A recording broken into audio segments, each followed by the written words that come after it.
Tony Dunn. Ain't nothing to it but to do it, brother. Let's roll. In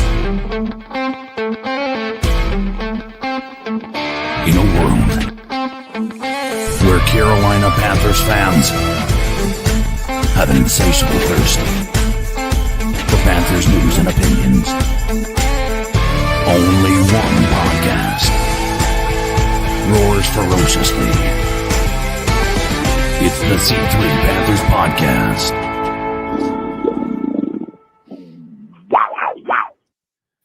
The Carolina Panthers have picked up Bryce Young's fifth-year option. Dan Morgan addressed or had a press conference where he discussed the 2025 season, but more gave an eye to what 2026 could be, and their options, and what they are planning going forward.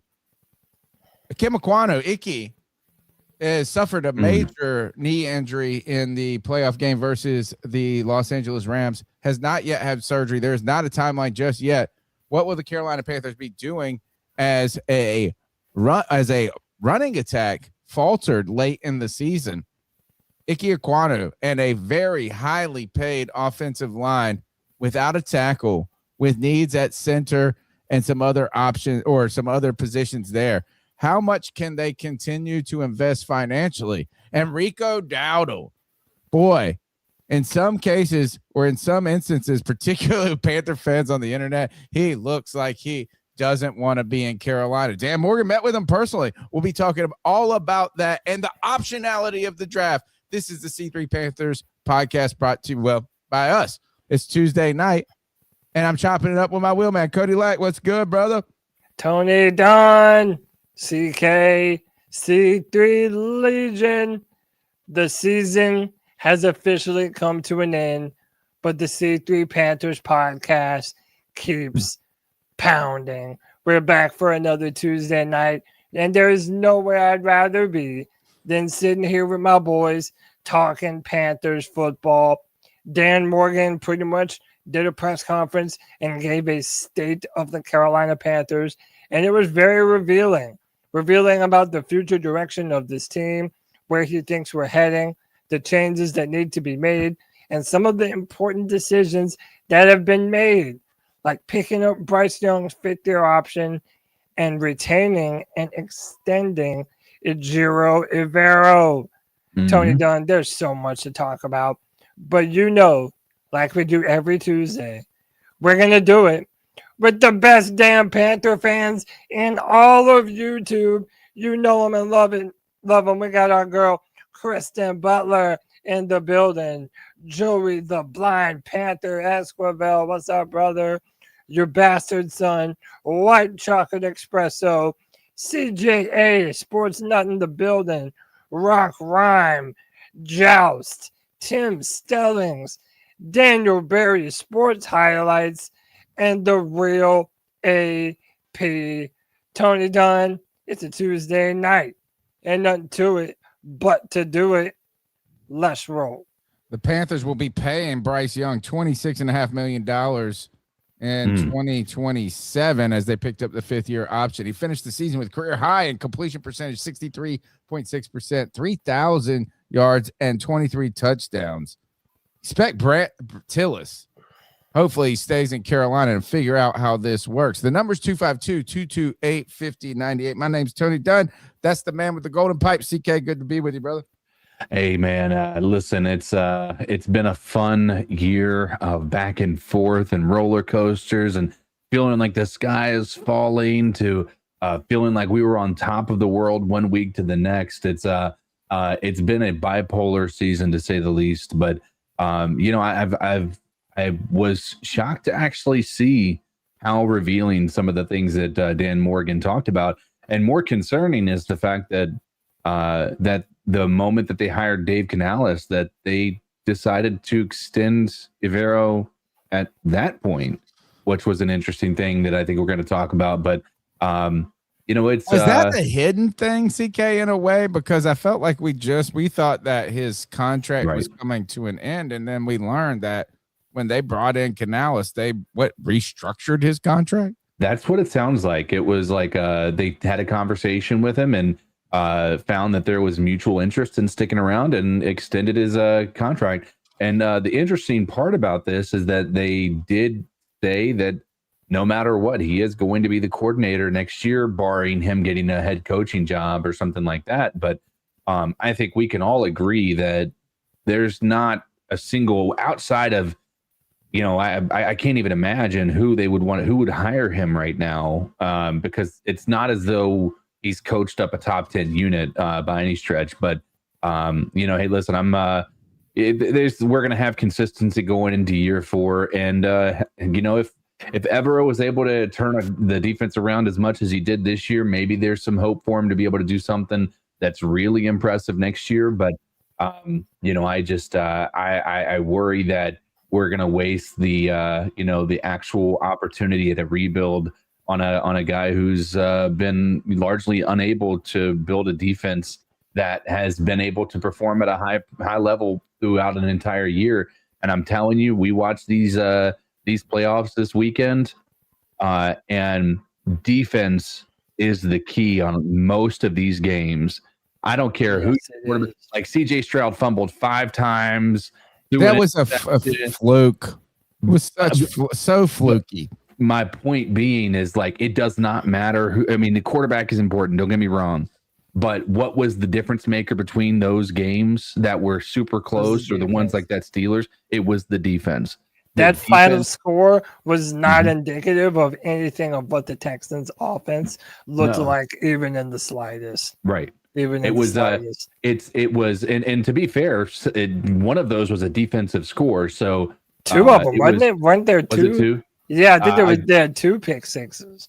Well, there was the fumble recovery that they got for a touchdown. That because it was 3-7 there late in the third quarter, from my recollection, and then I woke up the next morning after falling asleep, just like, this is a boring game. Only to find out that it was 30-6 to end it out. Yeah. But my point being is not to, just constantly talk about another team, but to say, like, if you're going to have Evero here, like, if you're keeping the guy around, what we needed this year was significant growth. And while I think there were some things you would argue might have been significant, I just don't feel like I saw the jump that I needed to for me to be confident with him going into year 4. So in tonight's show, we're going to play Dan Morgan's his proclaiming of his faith into Jared Evero and what Evero does on defense. But that's also something of it felt so like tepid in a way. Well, I don't want to say there's a conspiracy afoot, Tony, but there was a clip of Prince Liuman yelling that sort of went viral from Carolina Blitz, and it seemed as though he may have took some subtle shots at the type of defense that we're running or just what we're doing on defense. Right. I don't know. It's going to lead to a great discussion, man. I'm excited to have it. The number's 252-228-5098. That's 252-228-5098. I saw it at the Bee's Knees, said, loves seeing Aaron Rodgers get so pouty. I'm a big Aaron Rodgers fan, as in, like, I thought he was an incredible quarterback in career. I mean, just the elite of the elite. Right. He is, I like in a sense, the go against the grain mentality of, like, I'm going to go lock myself in the dark. Like, I just like, all right, be yourself. Don't talk to your, like, whatever. I mean, like, everybody wanted to judge him on this and that. But he is such a biatch out on the field on every play. Yeah. I mean, he gets mad at the most innocuous shit. He threw an intentional grounding, and he was so fucking pissed, dude. He was he was like 6 inches away from being outside the box, but he is such a crybaby. He's just a pouty toddler. The amount of people, like, every team he goes to, at the end of the season, they hate him. Like, the Jets fans hate Aaron Rodgers.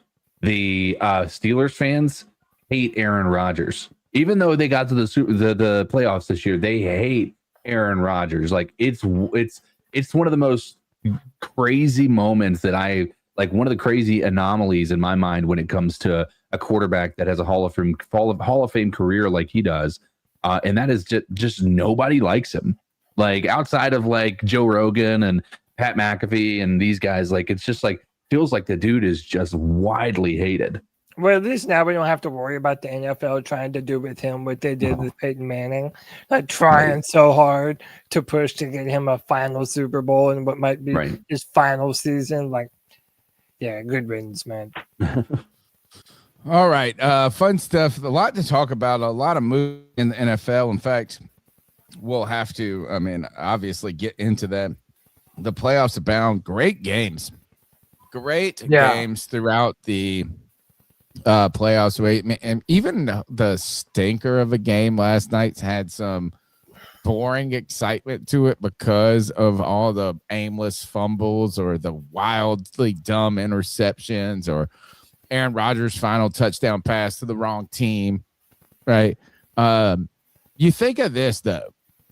The Panthers game had 4 lead changes, or what was it? 4 lead changes in the final quarter or something like this. It was like one of the most ever. The Panthers game, I love this because Dave Portnoy put out a tweet early in the game. And, man, the Panthers were stinking early in that game. It was everything that went wrong, could have gone wrong. The most disastrous potential starts. And his tweet was, they should not allow sub 500 teams into the playoffs. And then it becomes arguably the greatest game. But, man, I don't know. I will tell you, Saturday made Sunday and Monday look boring. Yeah. The Panthers game to the wire, the back and forth. And then I don't know if you guys caught that Packers-Bears game. Dude, it's insane. The Bears – dude, and you know what? I'm happy for DJ Moore. I'm happy that DJ gets to be a part of a team that's like experiencing that and like feeling that playoff push. Right. Dude, good for them, man. That was a crazy game. I think the Packers felt like they had that in the bag. And then the Bears said, dude, not so fucking fast, man. It was incredible. I don't know what was worse, watching the Packers just collapse like that in the fourth quarter, or watching the amount of time that the Pats absolutely beat the shit out of Justin Herbert. Dude, I do not miss Bradley Bozeman as a center.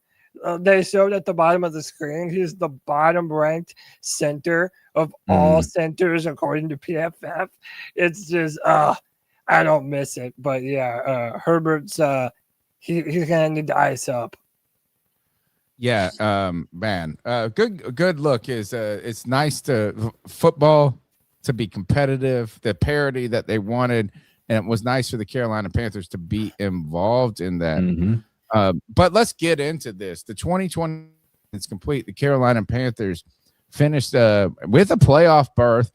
They won the NFC South in the most arguable, to me, the more bizarre than the 2014 backing and the idea of the triple sweep from us sweeping the Falcons to the Falcons sweeping. How did it went? Falcons swept the Bucks. What was the sweep? The Panthers swept the Falcons. The Falcons. So the Panthers swept the Falcons. The Saints swept the Panthers. The Falcons swept the Saints. And I don't think Tampa swept anyone, did they? I could be wrong. I don't think they did. I think, but it was the Falcons, the Saints, and the Panthers all swept somebody. Yeah. Right, and so the Panthers backed up into the playoffs, and we talked a lot going into on last Tuesday's show.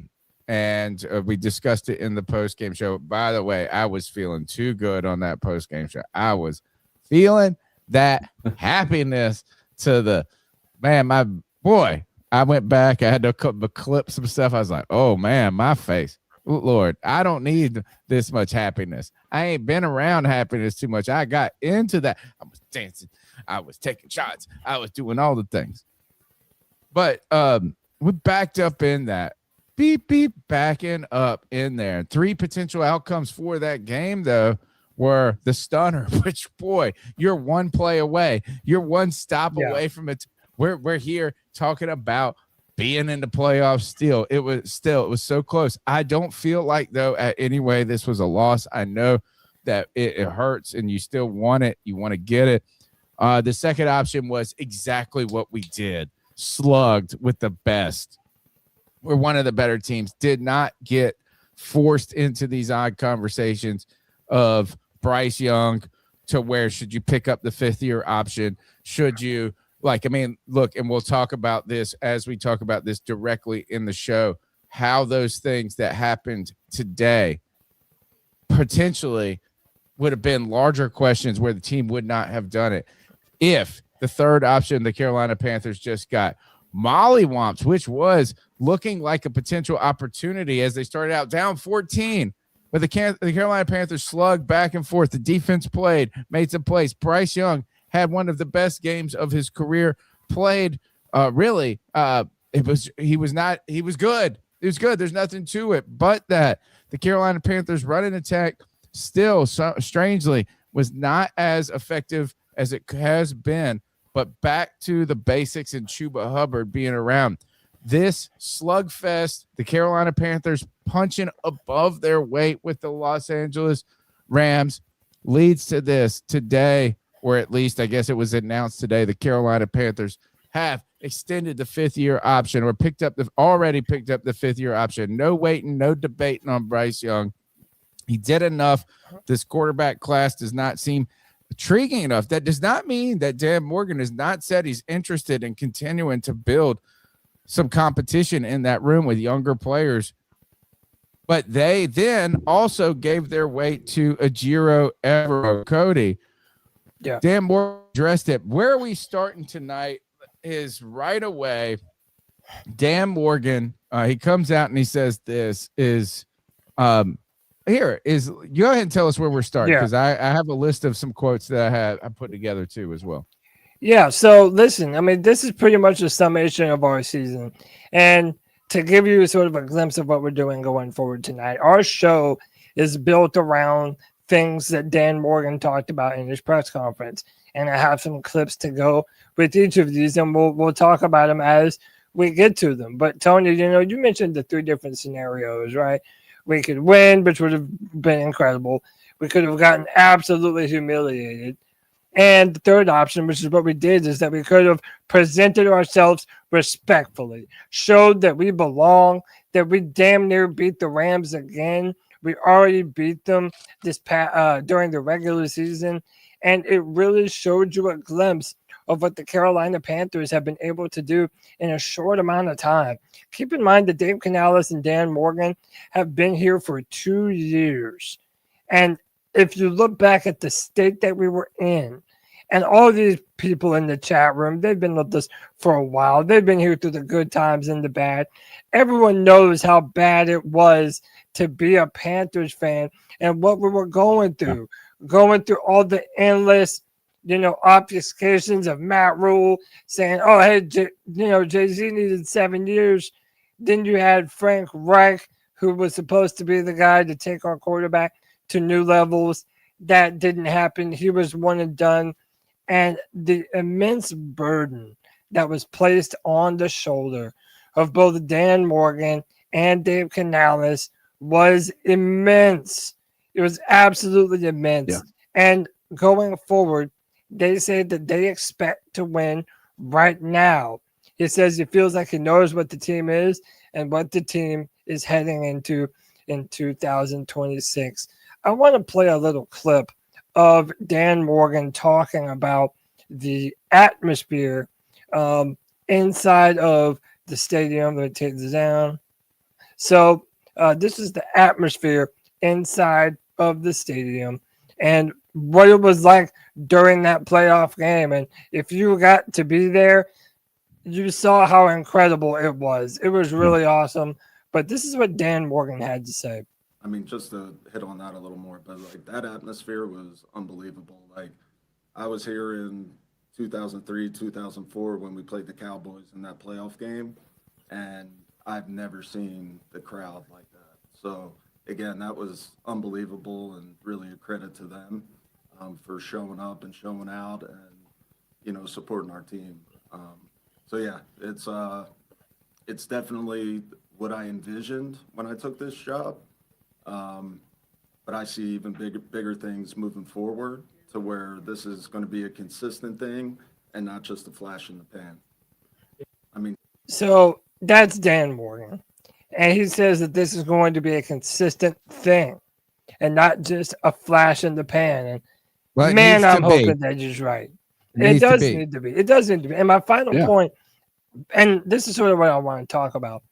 Tony CK, we always say that like the Panthers are always the bridesmaid and never the bride when it comes to free agency, right? That we'll sign some good players, but never the superstar acquisitions that you might see in the offseason that has everyone's phones, blazing and going off. Yeah. Boys, I feel like this is different. When you have Dan Morgan openly stating that the Panthers' job is to win right now, then to me, this says that every door is open. I mean, if that means trading a first for Max Crosby in other years, that might not have been an option for a rebuilding Panthers. But that could very well be what the Panthers are looking at this year, or a Trey Hendrickson, or whatever move might be next to really push us over the edge. In years prior, probably would never happen. Am I wrong to think that the doors to all the possibilities have been blown wide open for the Carolina Panthers this offseason? Well, I what think you're we're wrong. hoping right now is that the Carolina Panthers have gone from rebuild mode to build mode, right? And when you go into building mode, that means you are contending and trying to contend now. So that then opens, another word he used in this press conference was optionality, right? Going forward to where you could. CK, at the beginning of the season, Dan Morgan tempered expectations. He really And did. he said, I look, remember we this. want to be good, but look, we've got a ways to go. We're shooting for playoff, to be a playoff team, to be a Super Bowl team, but we know we got a lot of work to do. The Carolina Panthers went and again improved. You've gone from 2 to 6 to finished 8-9, correct? 8 and 9. So we improved 2 games, right? Like, so we're having this. Dan Morgan told us, in fact, this is how his quote went as he began that statement that Cody played. He said, this is what he envisioned. This is what I envisioned going forward, right? Is he said he had never heard the stadium like that. Right. I know. That was wild. But he said, this is what I envisioned. Look, is that we have to rebuild. We got to rebuild the offensive line. We got to rebuild. You can read into all those things. We have a young team. He mentioned that earlier or in this press conference and things. But he tempered expectations, CK, to begin the season. But now he's saying this, is that we've gotten a taste. I think he's pleased with the direction the team went, what their results were. Not satisfied, maybe not pleased. I don't know what the right word would be. Because he wanted more. Everybody wanted more. But the idea the Panthers making that is he wasn't saying, oh, playoffs are bust, this or that or bust. But now what we are starting to see is that if that momentum is heading, he is suggesting, right? And then he says this is not just a flash in the pan. He wants this to be a consistent thing. The Panthers are not rebuilding. They are building going forward, which automatically raises expectations going into next season. Well, yeah, I mean, it naturally does. I mean, I think, it's the voice is different than, what it was. And I think I was specifically thinking about this, knowing that we were going to get this year-end press conference from Dan Morgan, to have the question be asked, well, going into last year, we were asking you, are you expecting playoffs or what is it? And, he made it a very clear statement that he's not ready to put expectations on the season. But now he's willing to do that. So I want to, know from his perspective, like, what does he see that, and we can logically just say, well, the wins, right? Wins are a logical thing that we're going to attach to why we feel like we're going to be able to win more next year. But I mean, I would have loved to have had that be a little bit more of a sticking point about what is it about this team that has you feeling differently than you did last year. And answer it in a way that was like genuine, right? I know that, you have the question asked about Mike Jack, right? Which again, I think we all agree was by far probably the most consistent player we had on the defense. Such a good move. It's a wild life to be living where your best cornerback isn't the one you just paid top tier money to. And so I think there's going to be things that he would be able to point to that make him feel that confident about the trajectory of this team. But I would have liked to see from his perspective what's different this year versus what was his message last year. Yeah. More belief. All right. I guess what we really need to go to, what we got next. I mean, I feel like if we're not talking about Bryce Young, we're talking about Ikem Ekwonu. Who we got next? You called it, Tony. No, Lord. Called it Bryce Young from Adam Schefter. This is on January 10th. Says Carolina is expected to pick up the 5th-year option on quarterback Bryce Young's contract this offseason, which is typical. As someone pointed out, the 8th quarterback of the 8 quarterbacks picked number 1 overall since 2011, there's never been a quarterback drafted number 1 overall whose 5th-year option hasn't been picked up. Say that one more time. Read that one more time. So since the new CBA, since 2011, there have been 8 quarterbacks picked number 1 overall. Every single one of them has had their 5th-year option picked up. So it would have been an anomaly. Who are they, right? If you're a top end, because I'm thinking of, I must be locked into these number 2 quarterbacks because I think of Zach. What was his name? Real quick, just off the top of my head, let's see. Cam Newton, Trevor Lawrence, Joe Burrow, Kyler Murray, Andrew Luck. Andrew Luck. Baker Mayfield, right? Jameis Winston, Baker Mayfield. Which, by the way, we are the ones that picked up. No, it was Sam Darnold. We picked up 5th year. Never mind. Yeah, Sam Darnold picked up the 5th year. We picked it up, didn't we? Yeah, we picked up Sam Darnold. Yeah, he was number 3 overall. Yeah. Okay. Who am I missing? So we have Bryce Young, obviously, number 1 overall. Yeah. I don't know, man. I think who else did we miss? Who went number 1 this past year? But this past year was well, I mean, obviously they wouldn't have their 5th year option. Cam Ward was this past year. Yeah, Cam Ward was this past year. Number 1 quarterbacks picked in the. Okay, so that's interesting. Caleb Williams was the year before, but again, we haven't gotten to him right yet. So a couple interesting things. So you had them saying this, but then another very interesting tidbit that got everyone's ears to pick up.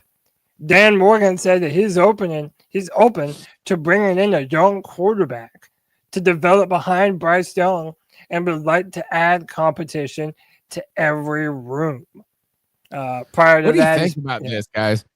Right, the Carolina Panthers, Bryce Young, and there's some things going around. It still is. It comes to is that the Carolina Panthers offense lacked consistency. Right, as early in the season, it was so dependent on the run. Bryce Young, like last year, seemingly settled in so much as the season went. Right, he had some big time games. He really, I mean, I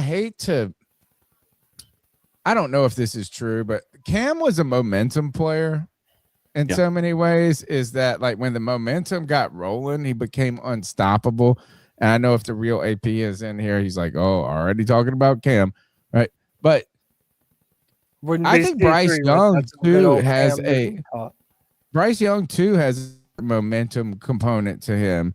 And 100%. That is, and maybe it's mental, and maybe it's because he's in this league with such a bigger expectations and all the pressure and the mental, and it gets past. But like once he starts rolling and smiling, it seems like he's like in so many ways. And he froze a little bit. He's like who in so many ways? He's either on or he's not. Yeah. You know, and then as it like catches momentum, he positively catches momentum, if it negatively. And this back end of the season in his great game, like this game, he was doing things. It looked like this is that I will tell you, if Bryce Young played like he played in this playoff game, that's what you drafted him for. Yeah. You drafted him for these moments where he just makes the fucking play, where he does the thing. Right. But is that this is not, it's not completely been the case entirely. Like, I mean, there's been moments where this offense has disappeared. And I know we're going to get into, and we'll talk about this with the CJ Stroud. It's like, I watched CJ Stroud and I know he sucked in a way, like he fumbled the ball. The height is so different. Like, it's like, he just, Telling you the height and the arm talent. oh So my God. and again, those are things that you can't change. No, you know, not everyone yeah. has a huge arm, and he's obviously not gonna change his height, you know, unless he gets those Nigerian bone lengthening surgeries that you can get, which I don't think he's going to. But yeah, I mean, look, there's a case to be made, and we'll get into that in a little bit too, that Bryce has been playing better than CJ Stroud this season and last year as well. Before we go further on Bryce Young, let me play a clip of Dan Morgan. I have a longer clip of Dan talking about this, but this one's a little bit louder, so we'll go with this one. This is Dan Morgan talking about the decision to pick up Bryce Young's fifth-year option. We're definitely, just to hit on Bryce, we're going to pick up his fifth-year option. You know, I think Bryce has shown, you know, flashes of greatness this year against high-level competition. You know, I think just as a team, we weren't as consistent as we wanted to be on a game-to-game basis. But I think that's part of what happens when you have a young team. You have a young team that's building continuity and, you know, kind of figuring themselves out. So I think Bryce did a great job this year and just really excited about moving forward and him still developing chemistry with our receivers and just the pieces around him that we had. So a lot of what you just said, Tony, that there were times this year when he flashed in a big way. And you heard that chemistry thing, that he's still building chemistry. Yeah. And, you know, I think one of the things that we've seen in recent years is that the trajectory of when a quarterback reaches their full potential, it's not the same for every quarterback. No, it's not. In every system, it's different, with the different talent around the player is different. You know, there's a lot of different situations from team to team. And I do think that that's worth repeating. You know, we talked about Trevor Lawrence, right? They lost to the Buffalo Bills, but Trevor, for the most part, looked pretty decent. And this year, threw for almost 40 touchdowns and over 4,000 passing yards. Step forward with a new coach, Liam Cohen, which, by the way, we need to consider. Is he the better Dave Canales? Right? Well, as in what happened there, we're giving Dave Canales, happy, smiley Dave Canales, this trajectory, they rocket shipped this year in Jacksonville and improved in so far in so many ways. But you're right, is that he did improve so much. Right now, I got a poll going on YouTube. Dan Morgan says extension for Bryce Young up in the air still. That was an endorsement, but not a full-on endorsement. Right. Obviously, he does not want to show too much of his hands because you don't want the agent getting every dollar possible. Poll right now, Dan Morgan says extension is up in the air after Bryce's 3,000-plus yard season, 23 touchdown season. What do you do? Pay him now, 9%. Use the fifth-year option, which we are doing, but you have the option to continue, 67%.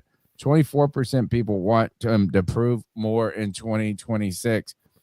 I think it was a fair answer from Dan Morgan. And I don't think anybody who's a supporter of Bryce Young the bend the knee Bryce Youngers.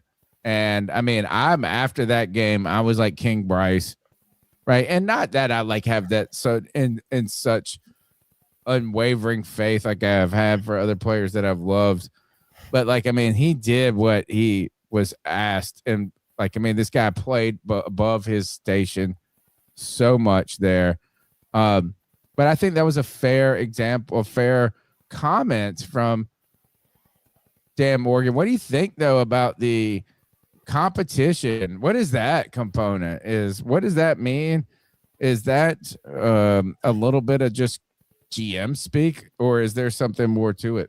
So, Tony, I think that when you said that it was an endorsement, but it wasn't a full enough of an endorsement to say, yeah, we're going to pay him. We're going to make him the highest paid quarterback in the NFL, which is what you do whenever quarterbacks get their turn to be paid.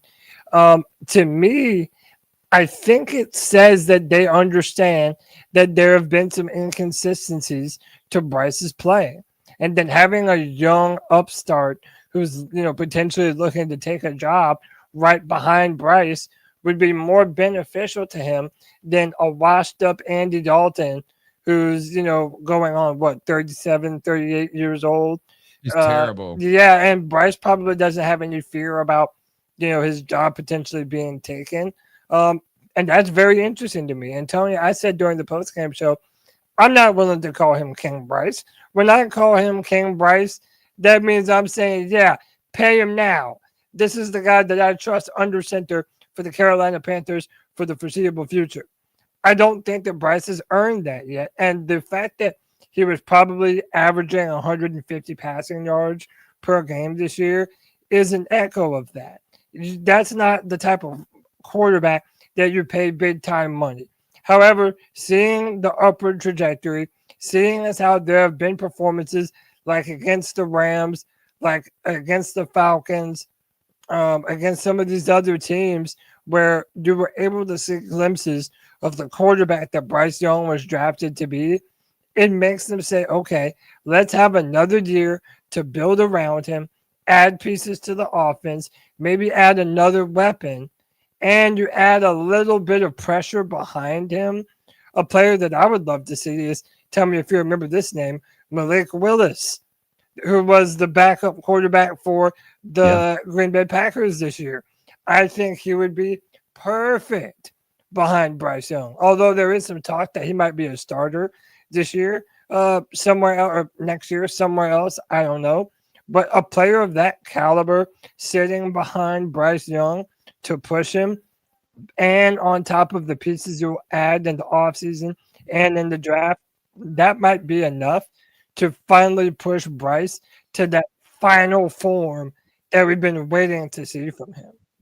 You look at what the first is the Carolina Panthers are building, not rebuilding. You don't dip back in at 19 and go for a quarterback right now, right? Is Bryce has improved. He's played above what in many ways, and he wasn't supported enough, as in problems with the offense. Like you can make Bryce did a lot going down to earn another year. I think it's fair to say this is that we want to see where this goes, and we're happy enough with his play to invest in him going forward in the future. Thanks to Vegas Panthers Drew, $5 C3 contribution right here. It's like it was a copay, but right now we're copaying on mental health. This is keeping health right now. He says, stop me if you heard this before, but Bryce had his career game in the last game of the season. Hopefully he can start next season off better than this year. That is that's been a problem, is this slow start, strong finish. Can we find the Panthers finding that momentum early? And if you want to talk about momentum, guys, and getting the payout, you don't want the payout at the end. You want it at the beginning of the playoffs. You want it in the middle of the playoffs, and you want it at the end of the playoffs. And the way you get your payout is to go to Underdog Fantasy and download the Underdog app if you're on phones, Apple, Android, whatever, the store, the Play Store, the Apple Store. You get the Underdog app. and you get underdog fantasy, and you can make money playing daily fantasy football sports. And the playoffs are a fun and exciting time for you to do it. To do it. Playing on underdog is easy. You just pick your favorite player, you go, or players. You need to do multiple from different teams, and you pick if they will go higher or lower on their projections, like touchdowns, rushing yards, receptions. You get them right, and you get maybe multiple ones right. You can earn up to 5,000 times your cash. Underdog's fun. And I'm telling you, the playoffs are a place. It's a fun time to do it. Let me tell you a couple of things right now that are up on underdog when it comes to the playoffs. Josh Allen going into Denver, 214 yards. That Denver defense, be careful. Them mugs, I hate the fact, but Denver's for real, dude. And Sean Payton is punchable fucking face. Has Denver playing great in so many levels, and their offense is not like crazy good, but it's good enough. That defense is something you don't want to mess with. I like this one though. 226 yards, Caleb Williams, Chicago with the Rams. Look, we saw what Carolina did with the Rams. Effective, could make some noise. How about another one right here that's fun? Is I think Kenneth Walker III going against San Francisco with all of their injuries, 55.5 rushing yards. Lock that up for me. I'm on the higher.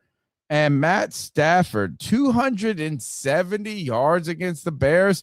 It's a little rich. That is a little rich. So what are you waiting for, folks? Go download the Underdog app. But this is what you got to do.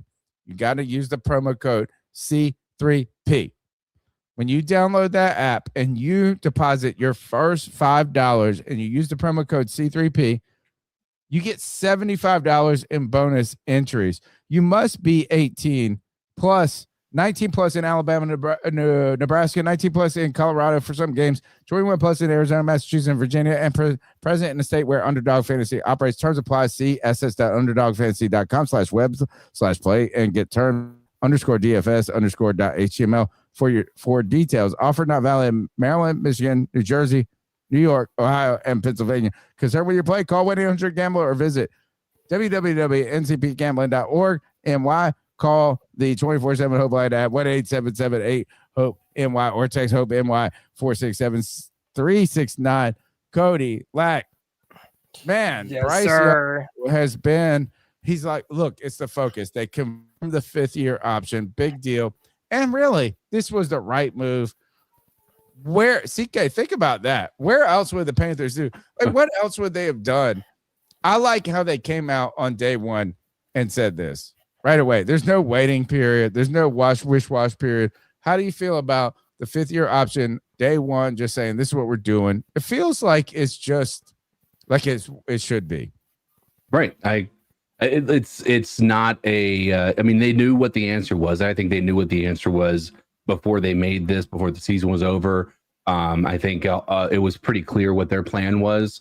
And it was, let's be real about it. I mean, as much as people hate it, Bryce Young did earn that 5th-year option with his performance this year being the best he's had up to this point. So the hope is that he continues just to transcend as he has been for his career. But I'm happy that we're not playing the waiting game, right? We can go into this season without that being a question we have to constantly talk about. It would, the thing is like, it was clear to see this is that the Panthers improved marginally, significantly, whatever you want to categorize it as. They improved, right? Bryce Young was part of that improvement. You do not have the draft capital to be picking in the top of the top. The With quarterback 19, class, which is oddly refreshing, right? Yeah, and the quarterback class, even if you were topping it, picking in the top, is not overwhelming at this moment, right? So it's almost like the storyline to stay the course, Cody, like you said, is the development of players happens at different rates. Last night, the Pittsburgh Steelers hosted the Houston Texans in what was the most boring, interesting game that there could be. It was so boring, but so many plays were happening, but nobody still scored. At the same time, today, news broke that Mike Tomlin has resigned. Did he resign to not get fired? He coaches this coaching carousel. I'm surprised there are so many openings right now. Dude, and I have a whole list. I still go back to Baltimore. We'll get back to the end of the season or at the end of the show. Baltimore, why are you doing this in a thirsty ass fucking head of coaching vacancies? Lots cycle? of them. CJ Stroud fumbled the ball. He had not lost the fumble all season and then lost like 4 or something, 3 or 4. It was a lot. Yeah. What happened and why are we talking about CJ Stroud as Bryce Young just got his 5th year option? Yeah, I mean, since we're talking about Bryce Young's 5th year option, a lot of people, myself included, we always make the comparison of what would have been, what could have been, what some people say what should have been if the Panthers had drafted CJ Stroud. And remember, CJ Stroud was the offensive rookie of the year. He broke records for rookie quarterback his first year in the NFL, and he was incredible. But, a lot of people are making the argument, including Scout D on Twitter, that now that the dust has settled, that there are many people who can confidently make the case that Bryce Young was, in fact, the best pick for the Panthers. He says, I think it's time to start the conversations that the Panthers made the correct decision taking Bryce Young over CJ Stroud in 2023. Bryce quietly outplayed Stroud down the stretch last year and has outplayed him again this season. Most recently, in Wild Card Weekend, Bryce Young versus the Rams, 288 total yards, 2 touchdowns, 1 total turnover. And CJ Stroud versus the Steelers, 250 total yards, only 1 touchdown, and 3 turnovers. So you have a lot of people looking at this and looking at what they did down the stretch last season and say, well, it looks like Bryce Young is showing more promise. Oh my God. As a quarterback. How do you write this with a straight face? Am I the only one? Look, I am happy that the Carolina Panthers have picked up Bryce Young's 5th year option. Sure. I am rooting for Bryce Young. I am not of this camp of let's sit in the I wish we would have had the CJ Stroud. I wish we would have had the CJ Stroud moment. Like that's gone. That moment was past. But can you really say with fucking honest authenticity that this is like, look, this is Bryce Young trending CJ Stroud. They're in the fucking next round of the playoffs. Yeah, and by the way, so look, you can do this either way you want to, right? If you're a CJ Stroud fan or if you're a Bryce Young fan, you're going to have your own stats to cling to support your own argument. Yeah. Now, the thing about CJ Stroud is no matter what, he has been in the playoffs every single year that he has been an NFL quarterback. Now, if you want to give all the credit to the team around him and none to him, that would be unfair. That's incredibly unfair.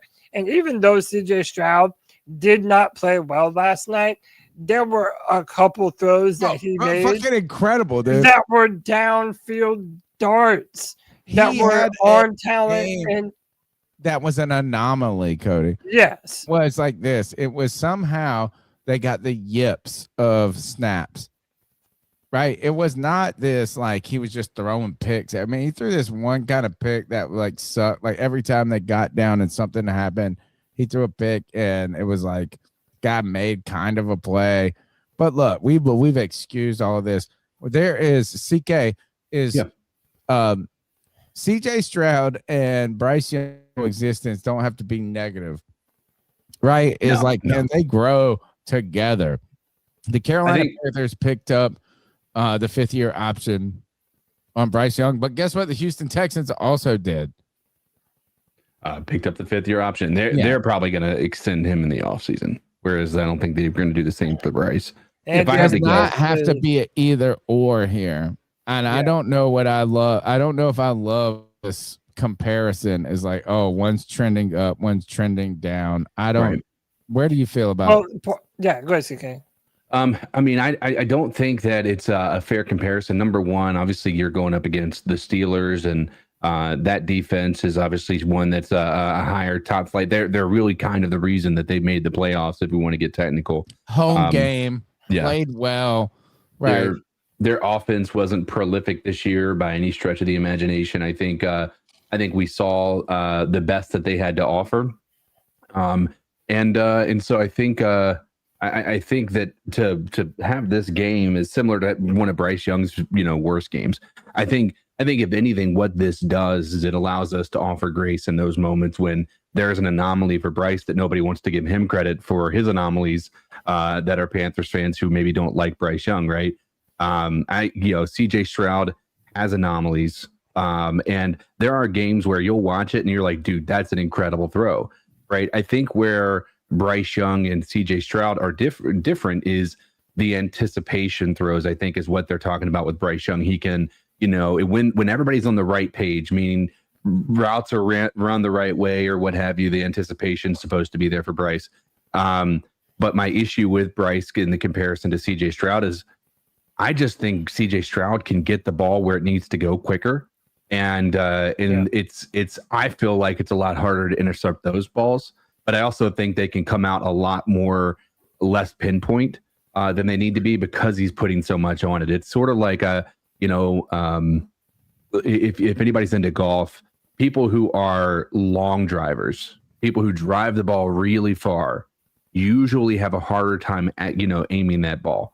And so that's kind of what I get the feeling when I watch CJ Stroud play, because it can be all over the place, but then you get those throws like you're talking about down the field that are just like, oh my gosh, dude, that was in a basket. I think you can say that Cam Newton kind of suffered from the same thing, right? Yes, that it's like absolutely. When you have a hammer, everything can look like a nail. Exactly. You're throwing these fastballs. Tony, I remember you found it funny when I said that Cam Newton looked like he could throw a football through the receiver's numbers. Oh, yeah. And he could.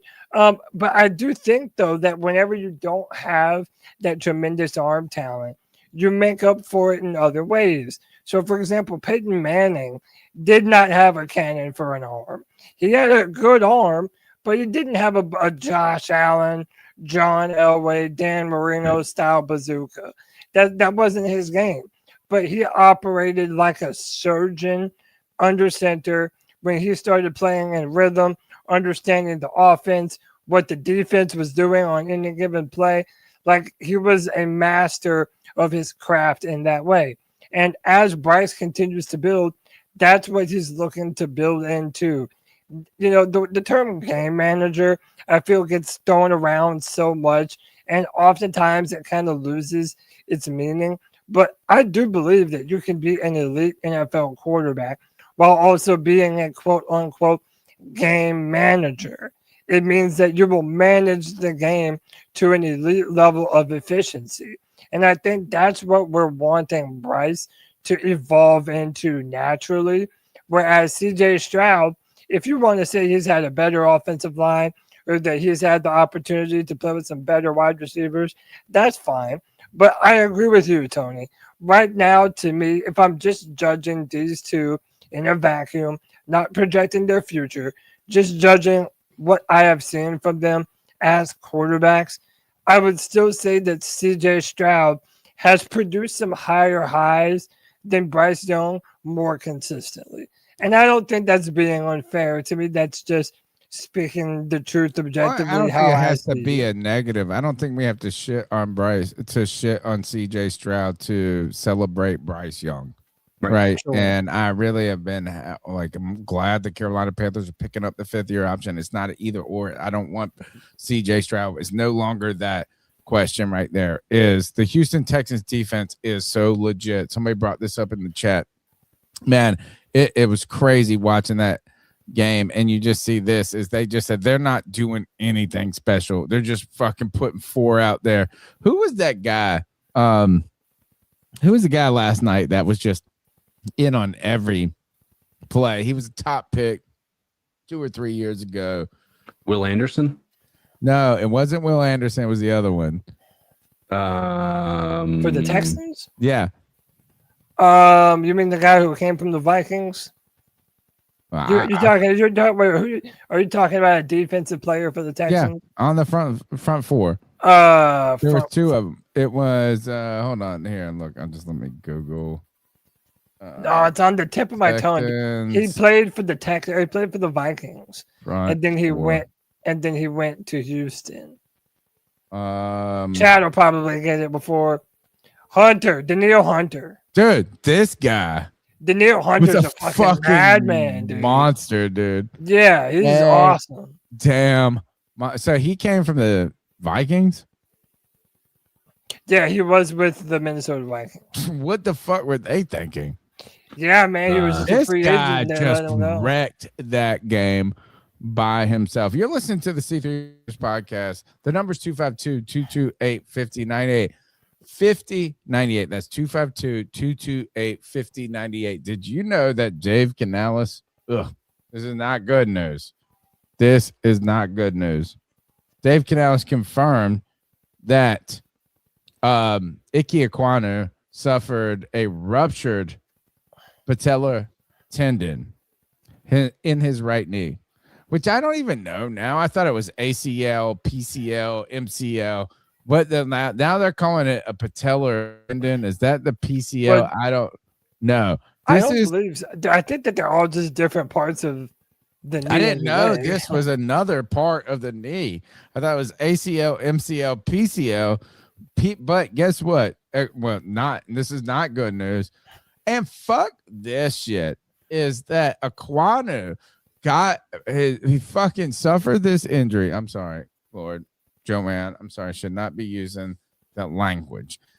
My man suffered this injury, getting bulldozed and bull rushed, got a holding call, and the only thing he was holding was his injured knee. Ekwonu suffered, according to Dave Canales, a ruptured patellar tendon in his right knee during the wild card loss to the Rams. This is a significant injury that most believe require immediate surgery. I'm surprised he hadn't had it already. Dan Morgan could not give a timeline because he said that he did not have the surgery just yet. I'm sure they are working on getting that room ready. Surgeons will have to reattach the torn tendon to the kneecap, the patella. So this is a tendon that attaches the kneecap, which I also heard. Who was it? It was an old school football player that didn't have a kneecap. They took his kneecap out.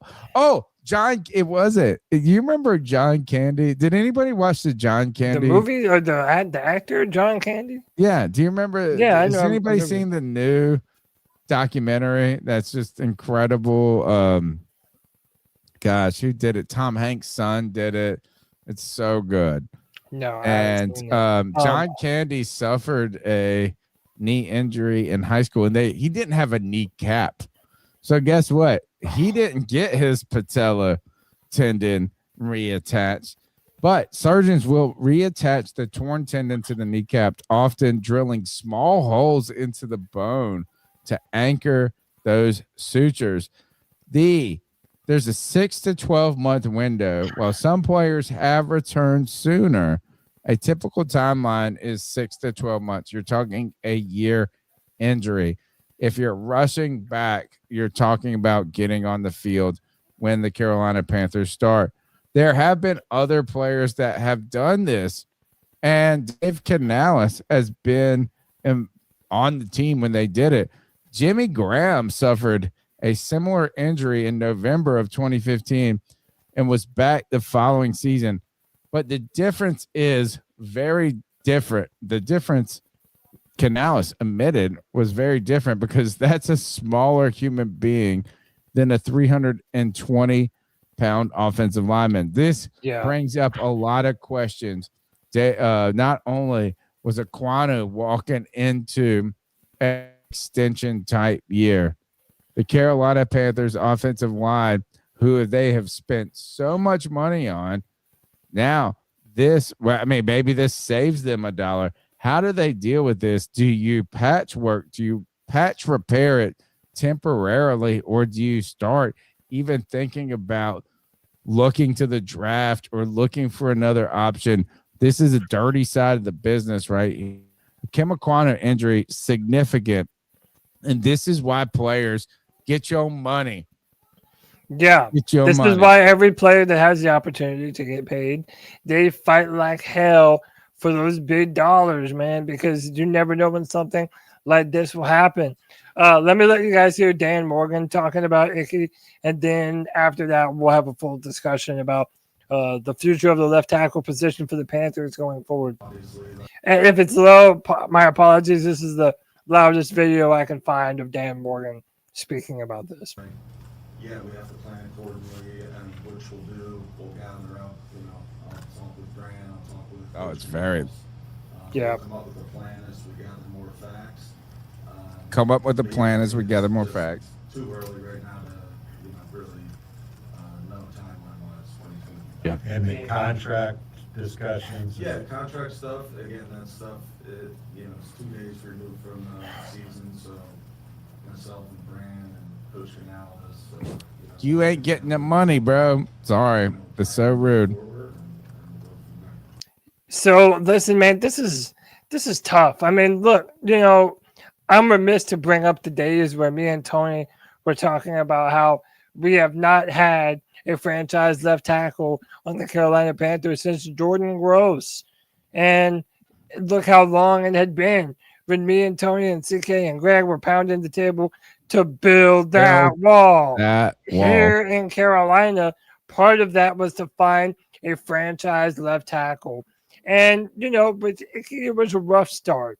He had some real liabilities. It's been up and down. He had some real liabilities in pass protection to the point that Dan Morgan and even Brant Tillis had mentioned it in some of their prior press conferences, talking about that being an area that they wanted to see him grow. I feel like this year and at the start of last year, he did start to take a real step forward. He did look good in pass protection. This year when we played the Packers, he had Micah Parsons in a jail cell. Yeah. Okay, he didn't get one pressure on Ikem Ekwonu, and Micah Parsons is one of the best edge rushers in all the NFL. But then you go to DeMarcus Lawrence when we played the Seattle Seahawks, and DeMarcus just had his way with Icky. I maintain, and we're never going to get the chance to see this, that Icky was always better suited with his individual strengths playing left guard than he was left tackle. But you might get to see it if there is a significant knee injury that debilitates his trajectory as a left tackle. Yeah, I mean, this is going to be a major story to follow going forward because you're going to have to find someone that can step into that position next year. I don't know if that means bringing back Brady Christensen, who was also on a one-year deal, maybe signing him to a contract, or, as you alluded to, Tony, maybe you do use a first-round pick and try to go out and get another left tackle. But if you do that, what does that say about the future for Ikem Ekwonu? When you drafted him to be a left tackle, and then you go out and draft another new young left tackle after you had a season-ending injury at the end of the 2025 season. I mean, Icky is really in purgatory right now after this terrible injury that's sort of reminiscent to what's the running back that we have? Jonathan Brooks. Jonathan Brooks, who also injured his knee very late in the year and then ended up missing a whole season. So if we're looking at missing Icky for all of 2026, you have to have an answer. But you have to. I mean, now granted, you have the question with Brady Christensen on a one-year deal. I mean, he's now a free agent. Cade Mays was on a one-year deal. He's going to be a free agent. You really wonder if they're going to rely on one of those guys. But even with those guys coming off of injury, do you want to rely on that being the case? Having these guys, it's basically the same thing as getting Corbett back in here. And having him be a part of the equation. I think you really do risk a lot by moving forward with any of these injured guys who have been injured on a repetitive basis. But Icky's is super concerning because it's even worse than the Jonathan Brooks situation, because Jonathan Brooks situation happened, week 12? It wasn't, Yeah, it wasn't no, it's- the you end don't, of we're in the off season of what we were last year, and this Right. is happening. And the way that they described it is it was a rupture. And to me, rupture versus tear sounds significantly worse. But again, I'm not a doctor. It certainly doesn't feel great. And with that being that position, I feel like knee injuries are far more impactful than somebody think about who's the weight, CK. yes, that's Think what I about mean. the Like weight of your you're body. you're pushing, you're putting so much pressure. Like I know that running backs can take a beating, but like they can, their injuries aren't solely based off of theirs is usually contact, right? Most of the time when you talk about ACL issue. Now there are the non-contact situations, but when you're talking about a tackle, dude, these guys, not just some plays, every single play, they are getting into a battle in the trenches where they are having to plant their feet and put so much power through their knees as they're trying to, protect their quarterback. There is no break for them. A running back comes out. Ekwonu is not coming out of the game. And so I don't know how I feel about it. Is with a running back or something that's about explosiveness is like can they explode? Joe Riolano, rest in peace, love you, creator of this show. He always he goes back. He would say this is he would reference the Jeff Ota injury, and this is way before y'all's time. But Ota, we traded up to get him. He was a badass motherfucker. Guard all the time. Foot. No, but he was great when he played, but he got a foot injury. It was a big fucking man. He was 310 pounds, and it was the foot. And Joe just always would say, is that the foot for the big boys is different. Like getting turf toe for that little 185-pound Bryce Young is different than getting turf toe for this big ass boy. So Ikem is the Carolina Panthers is problematic. I mean, and I'm sorry for Icky because you cannot get injured at a worse time where you were about to get, de facto paid. De facto paid, whether you thought he was great, good, or getting better. Everybody agrees he was about to get paid. Yeah, he was going to get extended on top. And strangely, he got this injury when he was the power that you talk about, like him being a guard, Cody. Last year, he got finessed. He got inside, outside last year. This year, though, like his feet he got bulldozed this year. Yeah, and there was some times where injury it looked came bad. on a straight fucking bulldoze, which is not odd, but it's interesting. And then, look, the Carolina Panthers can't rush him back. If for his career, for himself, and for the Carolina Panthers, they cannot rush him back. But I don't think the draft, they're going to have to. Dan Morgan has not drafted an offensive lineman in the top picks. I don't even know if he's drafted an offensive lineman. Honest, the Carolina Panthers now with this news of Icky and the timeline of it, they do not need to rush him back. They do not need to commit to it too early, and they do not need to give their season to it for him and for the Carolina Panthers. They're going to have to dip their toe in the draft, in the offensive line, and in free agency now. Yeah, this is something that is probably going to be the most prevalent story to follow of the Panthers this whole offseason. Because like you just mentioned, we were all pretty much under the conclusion that we were going to extend Icky. We were going to give him more money than what Charles Cross just got paid, who, by the way, was another option for the Panthers when we did draft Icky. I believe he went a pick later, I believe. But it's, this is definitely going to be a situation that we're going to have to monitor all offseason, because in a year when you're picking up Bryce Young's fifth-year option, to have a giant question mark at his blind side, that's not a good problem to have. So Not at all. it'll be very interesting to see what they decide to do. And listen, there might not even be a player that they love at the 19th overall pick that they would even want to spend a 19th overall pick on. And then, by the way, you're still talking about a rookie left tackle playing the position when you have Bryce in probably is what is the most important year of his contract to date. So I don't know. This is definitely going to be the most, like I said, the most prevalent story to follow going forward for the Carolina Panthers offense this offseason. The number is 252-228-5098. That's 252-228-5098.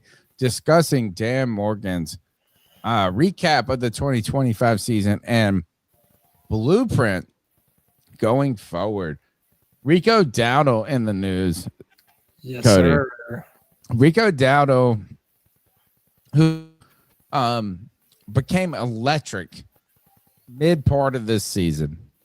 The Carolina Panthers up and down, or maybe down to start the beginning of the season. But as they hit their stride, it was because of an offensive line pre-Robert Hunt injury, Yes. as this team was still somehow dealing with a shuffle. They shuffled offensive linemen from Austin Corbett, and we're not going to get lost in this conversation of Brady Christensen, but how in the world is Brady Christensen was not part of any of these offensive line? I didn't It's even so know he was stupid. on the team. I did Yeah. not know he was on the team as these injuries were happening, as these problems were happening, as Robert Hunt comes in, he goes out. Austin Corbett comes in, comes out. Brady Christensen was a non-factor on this team. But the Carolina Panthers early in this season made their hay. They hoed their rows with this running game and this running attack. And somehow, well, not somehow, but Chuba Hubbard, who they extended the year before and paid a significant or notable amount of money to, was dealing with a calf injury. Rico Dowdle exploded. He exploded against some teams, though, that had poor rushing defenses. You think of the Miami Dolphins. You think of the Cowboys. the Cowboys, the Jets. Exploded. But this really catapulted the Carolina Panthers on their trajectory of success. Over the last 6 weeks, though, the Carolina Panthers, with their struggles on the offensive line, but I mean, we can blame it on struggles on the offensive line. The rushing attack became meager. It became paltry. It was whelming at the least. The Carolina Panthers, though, in this final playoff game, though, continue to go back to Chuba. And Chuba, honestly, we watch it. I'm not a football expert. I'm an expert football fan. I give you the eye test. And Chuba got it done in this more than Rico did. After the game, you start to see some Rico Dowdle. Rico Dowdle, who is, look, he's an undrafted free agent. He was on a super catapulting moment. But look, there was some moment where what did you guys think? Look, he just came out and said this is like he wasn't happy about usage at the end. Well, I mean, listen, it was noticeable. His snaps fell off. Yeah. And they fell off pretty sharp. And it seems like the coaching staff, and remember early on, when Chuba got that calf injury, that was the catalyst for Rico Dowdle coming in and making all those incredible runs and breaking some of those Panthers single game rushing records. And, I believe, if I'm remembering this correctly, he was the first undrafted free agent running back that had two back-to-back 200 plus yards. 1,000-yard rushing seasons Oh, yeah. on 2 different teams. And then he had 200-yard games in a row. Yeah, Something like that. total yards from scrimmage. And dude, he was incredible. And to the point where I remember, Tony, we were arguing whether or not we should re-sign Rico Dowdle to be the running back of the future for us. Was Chuba Hubbard the running back of the past? Was Jonathan Brooks a wasted draft pick because of the emergence of Rico Dowdle? Sure. Well, we're going to jump into that. But here's what I'm going to do. I'm going to play the clip of Rico Dowdle speaking about this first, and then we're going to play the clip of Dan Morgan speaking about Rico Dowdle. There's a lot of, speculation as to whether or not Rico Dowdle, whether or not he will re-sign with the Carolina Panthers. This is what you learn about this offseason. You learn about this is you talk one way in front of your parents, and then you talk another way not in front of your friends. So this is what Rico Dowdle had to say when asked. Definitely got to take all that into account for sure. So, it is what it is. I only control what I can control, and go from that. But that definitely plays a factor. Why do you think your reps got cut? No idea. They never give you an explanation. How does that? Can you just expand on how that'll be part of your thinking?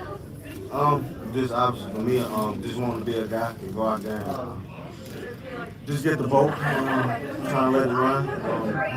Like I said, I think my game just shows like the more I get throughout the game, the stronger, the better I get. So just want to take that into consideration from how it played out the last couple weeks. But we got 2 great guys in the backfield, so it'd be hard sometimes. The coach got to just find a way to figure it out.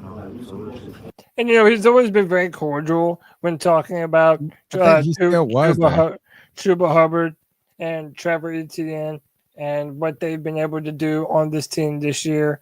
But yeah, he pretty much said he had no idea why his snaps fell off the way he did. And credit to him for keeping it real, but he basically said that will be a major reason why he will be, considering whether or not he re-signs with the Panthers. This is what Dan Morgan had to say on the probability of re-signing Rico Dowdle and whether or not they've spoken about it. I met with him. I had a really good conversation with him at the, in my office upstairs. I meet with all the players before they leave for the offseason.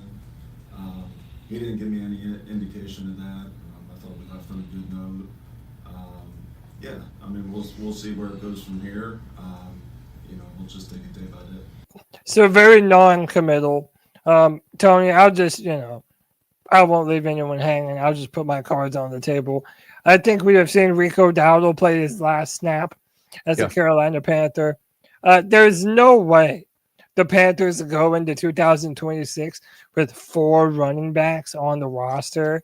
That just makes no sense, with Rico Dowdle, Chuba Hubbard, Jonathan Brooks coming back, and you just drafted Trevor Etienne.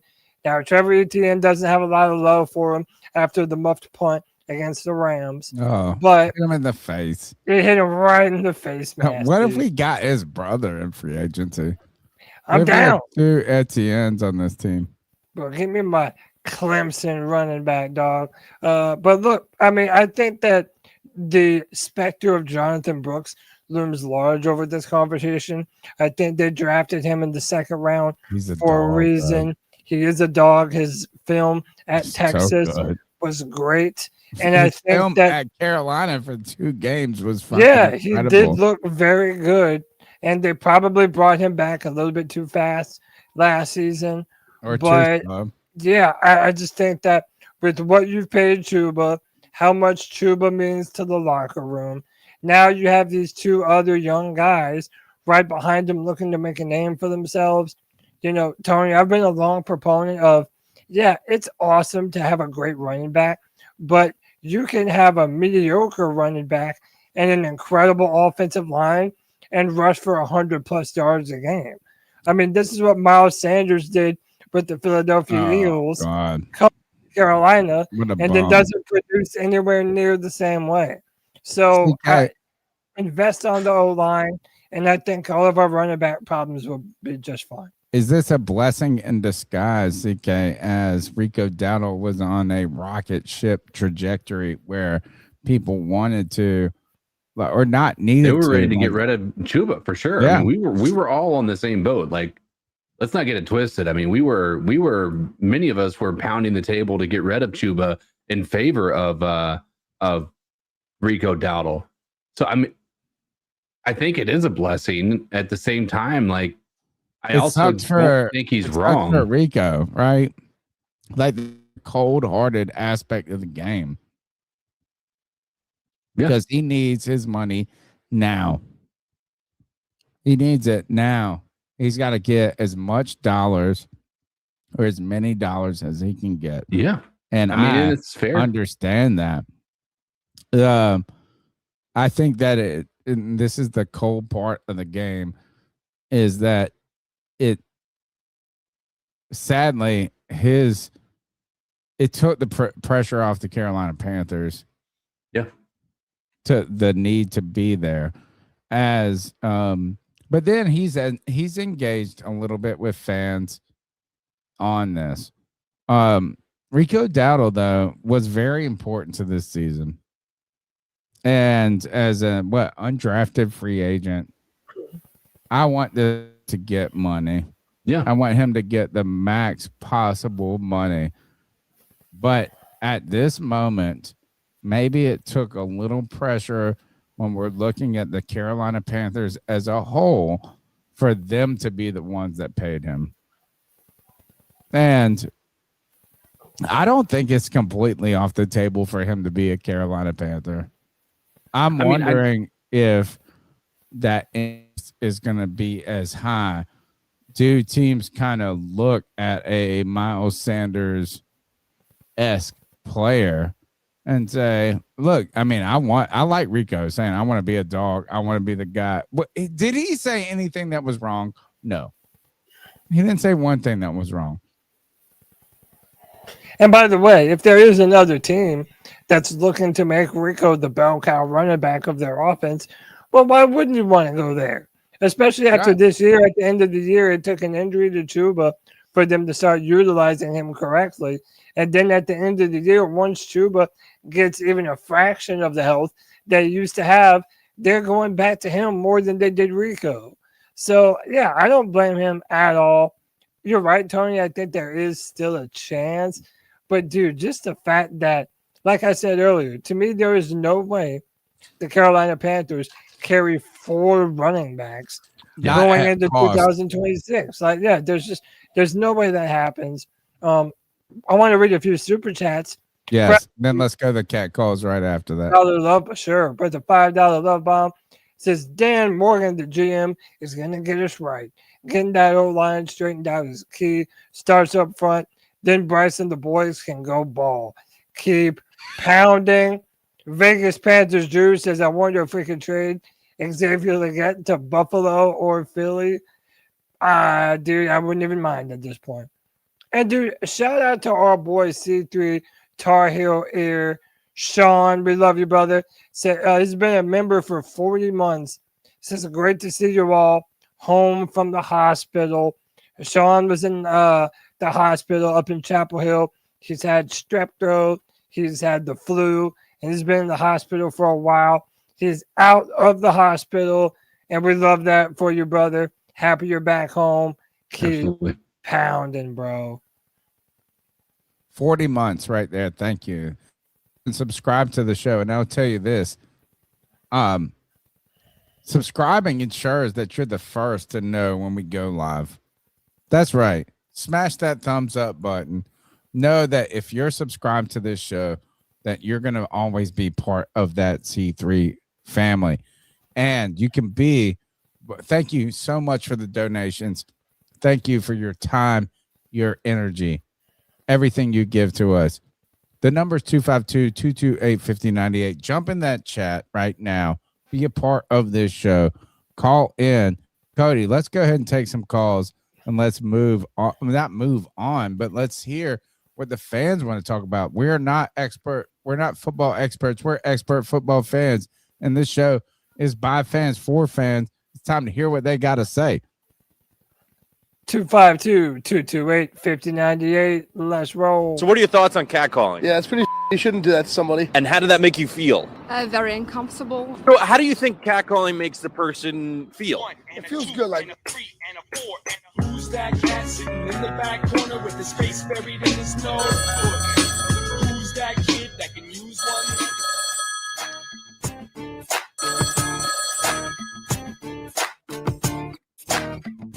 And hope y'all boys are having a good Tuesday when you see this. It's Anthony from Charlotte. Just wanted to call in and talk about this season, man. What a season. Definitely the best season I think we've all been a part of, since I started, following you guys and this community and everything. We made it to the dance and we showed we belonged in, and it meant a lot to this fan base and the podcasting community and Panthers Twitter because of all we've been through, man, and got to right our wrongs with Cam and bringing the legends back, and just a great experience Sunday, man, like being there, especially emotional for me and my dad, just because of how long it had been until we had a home playoff game, and to see them lay it all on the line for us, man, like it was awesome. And I really do think this is, the first time in a very long time where I can confidently say we have a young nucleus, we have exciting pieces. I'm so excited for the offseason. Is it September yet? Like, I share that same sentiment that Derek Brown was talking about, man. I'm super pumped to be a fan, and I think there's a couple things that stand out to me from this game. One of them is that I think next year there can't be any training wheels on Bryce. For me, looked like he was comfortable throwing down the field. When Canales opened it up, he missed some throws. I mean, he had McMillan for like a 30-yard gain. He just overshot a McMillan. T-Mac ran a beautiful route. But that's why you got to let him throw more deep more so he gets more repetitions at that. That stood out to me. Yeah. Second thing, I don't think Rico will be back. Interesting to see what we do at running back. Hopefully Brooks can take over that spot. Third thing, from the offense at least, Leggett, I don't know what they're going to do with him. I just don't think he fits what we're trying to do here. I think he's in over his head. I think being in North Carolina has gotten his head a little bit. Maybe he needs to change of scenery. Now, the defense, man, listen, we jumped from 32nd to top 15 in all the major statistics this year, which I'm very proud of. Still don't want Evero back. I'm honestly hoping he gets a head coaching job. But if he is to come back, he does run a similar scheme that the Eagles do. But the difference is the Eagles can rush with 4. If that's the case, I want to start out the offseason by saying I think our biggest need is edge rusher and linebacker. I think those are the two positions that we could really invest in this offseason and draft well and re-sign everyone else. That's what I would do personally. But overall, man, just early thoughts going into the offseason. Love y'all boys. We had a great season. Anthony from Charlotte, keep motherfucking pounding. Keep pounding. We did have a great season, CK. Yeah. I mean, all things considered, we made the playoffs. We may have lost our final 3 games of the season, but we did make the playoffs. We can say that in 2025, we were NFC South champions. And that's what you have to do. You have to win that division. No one takes away the 2014 NFC South win from us. You don't because you can't. We won that division fair and square. I did want to mention this at the start, Tony. You mentioned Dave Portnoy talking about how they shouldn't let teams with losing records into the playoffs. That would be the most Panthers thing ever, because he's not the only one saying that. I follow a bunch of different dudes who make NFL content, and a lot of them share the same opinion that you should not let teams with losing records into playoffs. But to that note, I said, dude, shut up. You win your division. The NFL has a perfect NFL seeding in the way that it is. You win your division and you're in the playoffs. Let's not pretend like the Giants didn't do the same thing one year at 9-7 or whatever they were, and then went on to win the Super Bowl. Now, those are two different teams, the Panthers this year and that Giants team, obviously. But to me, if you win your division, you have earned a home playoff game. Fair, dude. life isn't fair. Or middle ground. Maybe it doesn't have to be a home playoff game. Maybe you earn a playoff berth and it's not automatic home bid necessarily. The number is 252-228-5098. Tell us what you think about Ekwonu, the 5th-year option, how the Carolina Panthers with their optionality go forward. What is the report card for them? Next call. Hey, this is Tanner. Was up in Elkin, back closer to Charlotte now. I called in the other night and I said, I was kind of like, wouldn't mind seeing Evero go somewhere else. I think that might have been a rapid reaction from me. I think a lot of people were really upset at the prevent defense, the soft coverage and everything in the last drive on Saturday. But yeah, just looking at it, kind of revisiting it, I can see why he didn't really have a lot of options with JC Horn injured and just to fit against there's Rams receivers when they're in 4-down position.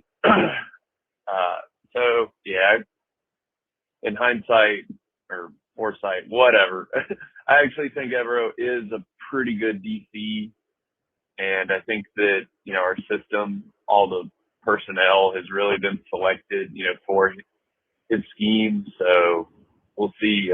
I don't know if he's got a head coaching job or not. I guess maybe the owners out there are looking at what happened on Saturday and they will not hire him as head coach. But yeah, I think it is a good move to re-sign him and keep him. So keep pounding. Thanks. Thank you for the call. Let's keep rocking. Avero's next, by the way. Spartanburg. Now I was calling here earlier on this Tuesday morning just to get some thoughts in for the season, that kind of stuff. Of course, it's early, so I haven't heard you guys' show yet. So I'm not sure what you've covered, not covered, but yeah, I'm proud of the team this year. I mean, going 8-9, I hoped for positive record, but of course you can't have everything you want, right? But is that gonna win, Tom? Regarding the defense, I'm not really all that worried about Evero being retained for the next 2 seasons. Because if you look at the charts, 2 years ago we had the worst total defense in the NFL, and this year we were 16th. That's a vast improvement with Derek Brown getting healthy, and we got Morig, and we drafted Scorton. All these pieces really did help and contribute. And I assume they would have been better if, Josie Jewell didn't retire at the beginning of the year, because he was probably our best linebacker on the depth chart. But, I think with another free agency, another draft, and that kind of stuff, we can hope to have a top 10, defense if he gets his scheme-specific players, because you can't just draft anyone. Like Princely Umamiele, I would say that he's mainly a 4-3, edge rusher, so he doesn't really fit in the scheme all that well. That's why he was talking at the end of the year, pretty much about his, concerns, and he didn't really have a whole lot of production. But on to next season, gonna hope that Bryce and McMillan and Coker can really expand on everything that they did, and just hope to win the division again and make another playoff push. But, all right, guys, hope you all have a good show. See ya. Great call. Thank you for tuning into the C3 Panthers podcast. Bryce Young or the Carolina Panthers have extended, or I guess have secured the 5th-year option for Bryce Young. But the Carolina Panthers have the 19th pick, and Dan Morgan addressed the needs of this team going forward. And at picking at 19, he believes they will be able to get a good player. Interestingly, he talked about how you balance need and best player available. And we've got some players available maybe at 19 or some needs that they're going to be looking at. Dan Morgan, with his ums and ahs, did say he is not trying to give a competitive advantage, but you guys know the needs. The caller brought up the need for a coverage linebacker, and stick around as we talk about a potential option going forward free agency there and available. Man, guys, the Carolina Panthers are doing it. They're getting better, but it is not over just yet. Let's go to Chase. And Chase, let's go to Chase. What's up, guys? It's Chase from Anderson. Man, hey, man, it was an entertaining game, at least. Defense, man. Choked the game again. Like some other people. All thing that prevent defense says is prevent you from winning. They left the whole middle of the field open. Dude, and Evero out of nowhere somehow got an extension that nobody knew about. That just sounds suspicious to me. I don't know how, if that's true or not, or when this was done. I think they quietly did it because I know the majority of Panthers fans does not want him back. For some reason, they re-signed him. I don't understand. That. Did we talk about that? Off, butter, bullshit. John B. Jenkins, man, please stop with the alternative football, man. Nobody cares. Anytime you call in and start talking about this quote off other football stuff, man, I just have to hit the mute button. Just stop it, man. All right, into it. Well, this offseason is going to be interesting. See what we got to do. I disagree, John B. I love him. Schedule is Go finish. Keep it brutal up. schedule next year. How about this? Is the only time you get to say alternative football is less interesting as real football becomes more interesting, and the Carolina Panthers made the playoffs, now we get to, like, as John Beacon says, war Panthers. Finally, we get to say fucking Panthers.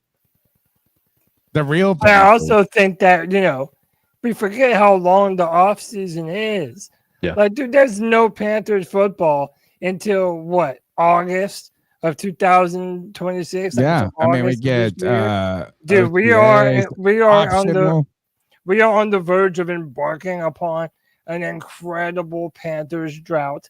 That's why we miss it so much when it comes back around. So I don't mind John B letting us know John B been about the around deeds the of block. the fish and Panthers Rush Law, and Panthers and our fan base are worldwide now, man. So it doesn't hurt to expand the fan base. Tony, that was a good segue into Evero. You want to talk about Evero? Yes. Yeah, because this was interesting. Because last week, CK, you brought up the point of it's not about firing Ejiro, it's about extending him. But we got some new news here. Dave Canales, which is, by the way, old news, apparently. Yeah. Missing news. It's brand new old news. Did anybody know about it? No, that's the whole thing. Is like they kept that quiet. They said he got the same term that Dave Canales got with his contract.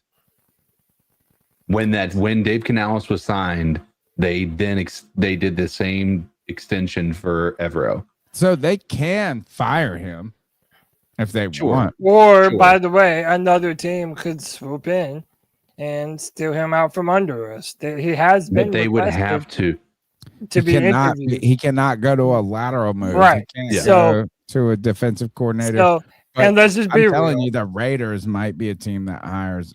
Well, let's just be real. A lot of teams are making sure that they're in compliance with the Rooney Rule.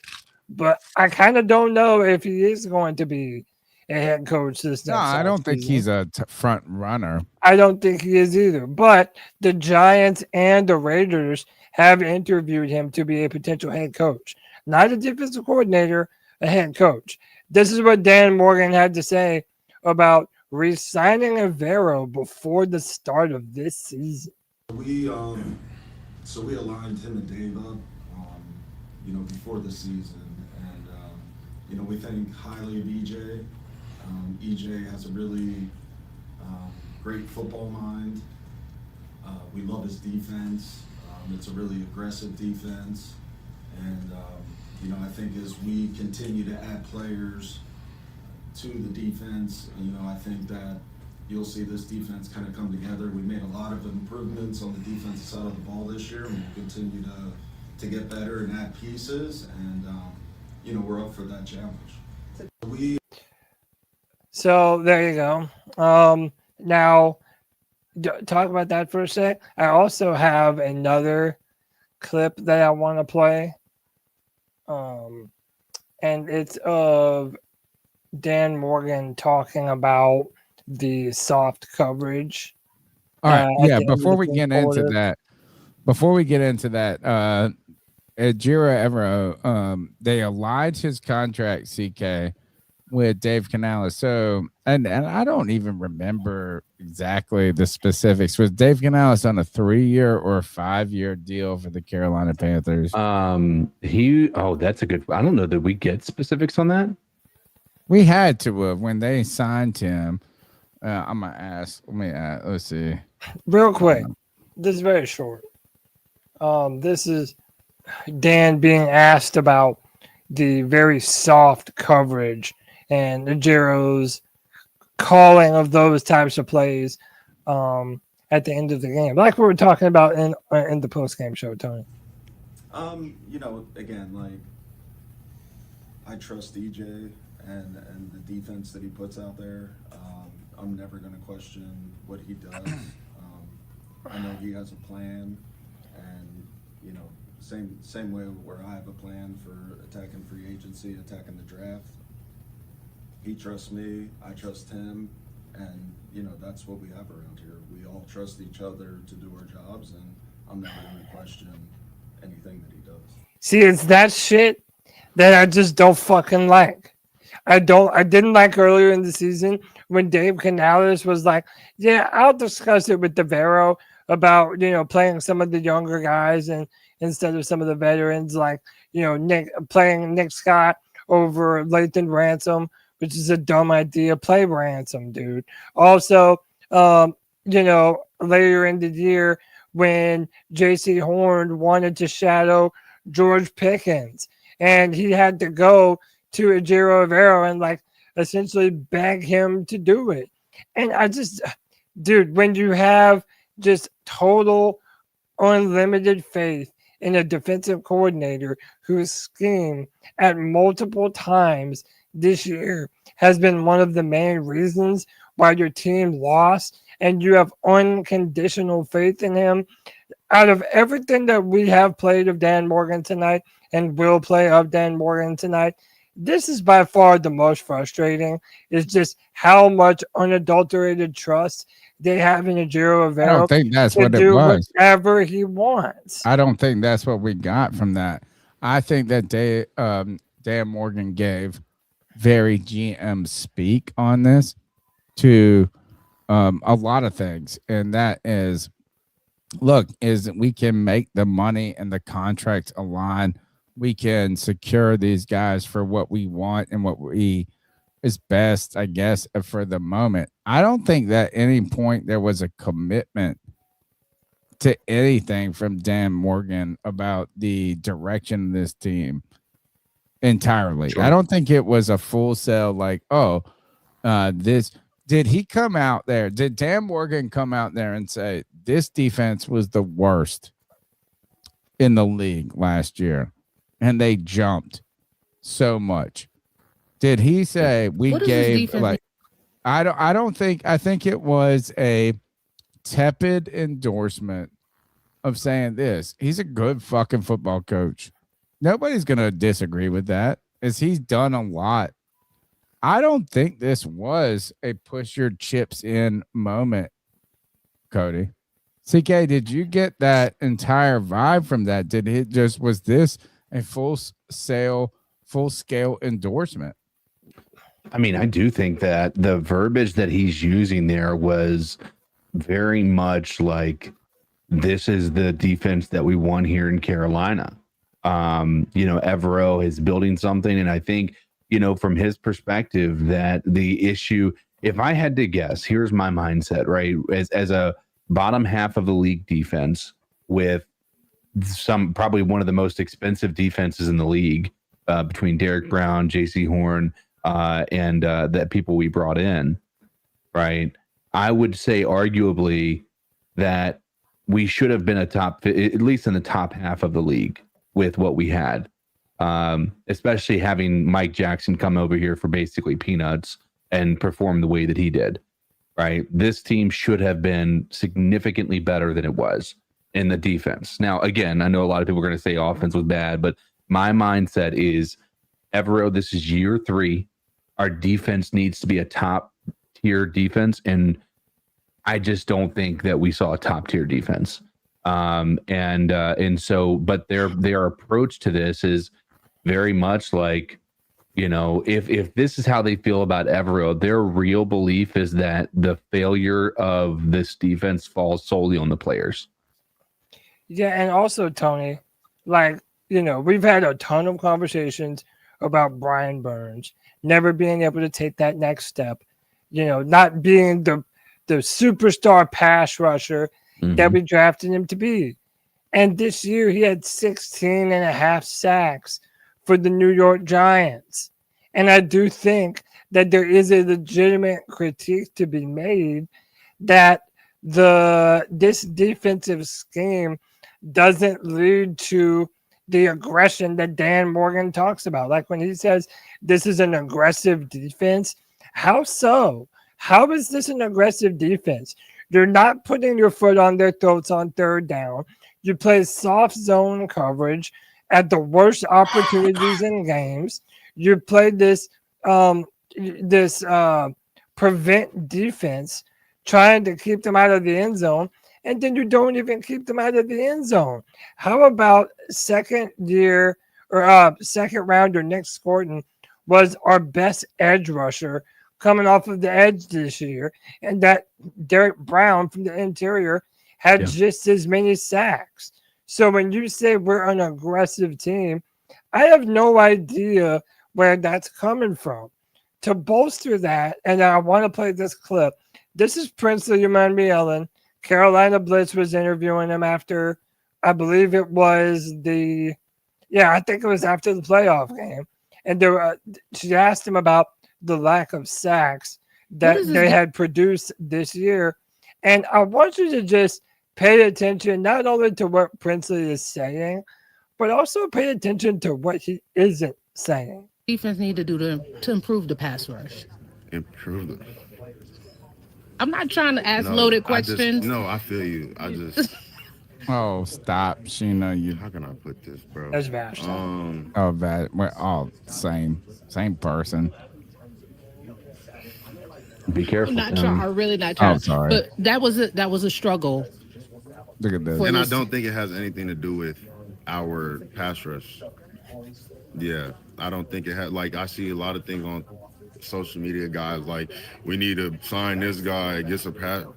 It has nothing to do with the players. You saying the talent is there? Yeah, the talent is 100% there. The last defensive series. Yeah.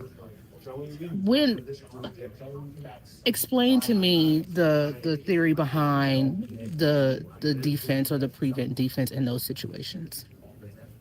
I don't have an explanation. Okay.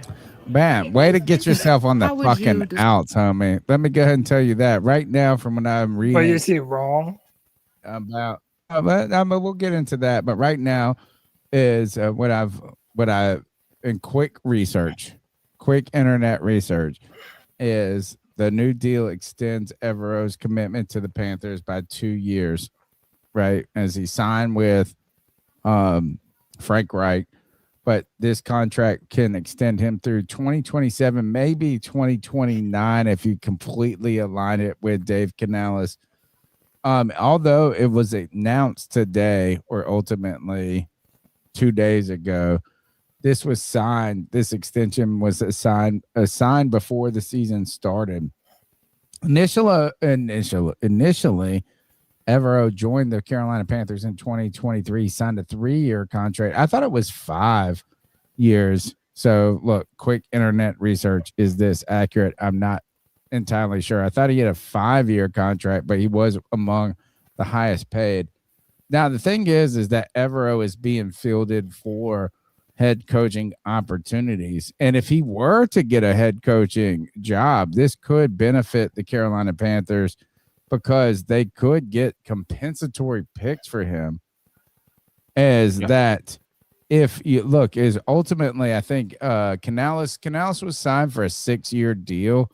which I think goes through 2029. So if you align him completely, right, is that would get him through 2029. But if the Carolina Panthers were able to, or not able, but if he were to leave the Carolina Panthers and get a head coaching job, the Carolina Panthers would get a third round compensatory pick in the next 2 drafts.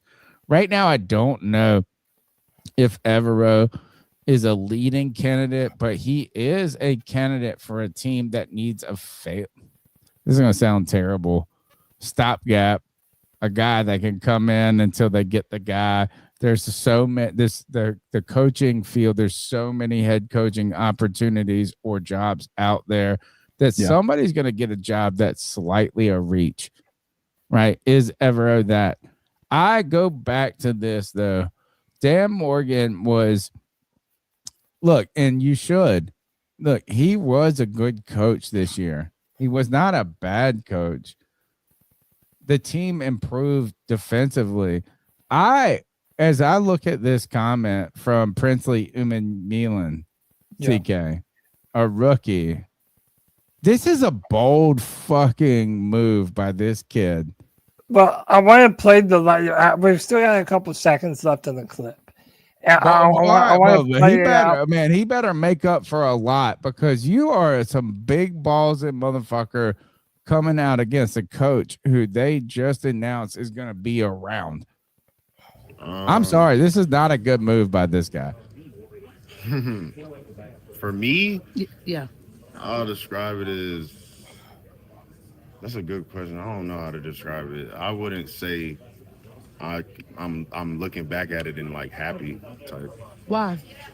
I didn't get as much like opportunities as I felt like I could have. Yeah, that's about it. You mean as in playing Y'all time? gotta learn to keep your mouth fucking shut. How do you deal with that in the off season? How does that fuel you? Trying to just keep working, work harder, even harder. You know what I'm saying? Just keeping my head down, tunnel vision, just trying to. Tony, I get what you're saying about him being a rookie, and you have to learn when to shut the fuck up and mind your business. But the fact that it lines up with a bunch of other shit that we've been saying about this defense for years, and then you see Brian Burns, who we've bitched about forever, about dropping him back on third down, dropping him into coverage. Now he goes up to New York. He's got almost 17 sacks on the year. Say what you want. That's a big-ass fucking number. You have other players like Jeremy Chin and Frankie Louvu who left the Carolina Panthers because they didn't want to play under Ejiro Rivero anymore. Then you have this soft-ass baby shit soft coverage that we play on third and fourth downs in big moments late in football games. Like, all of these things stacked on top of each other say, yeah, dude, maybe the rookie doesn't have enough couth to learn how to shut up, but I'll be damned if it doesn't sound like he has a fucking point. It does sound like he has a fucking point, and we aren't going to have, this is my fear, even if Carolina goes out and signs a superstar pass rusher, is this even the kind of system that they're going to thrive in? I don't know. I have my doubts about it.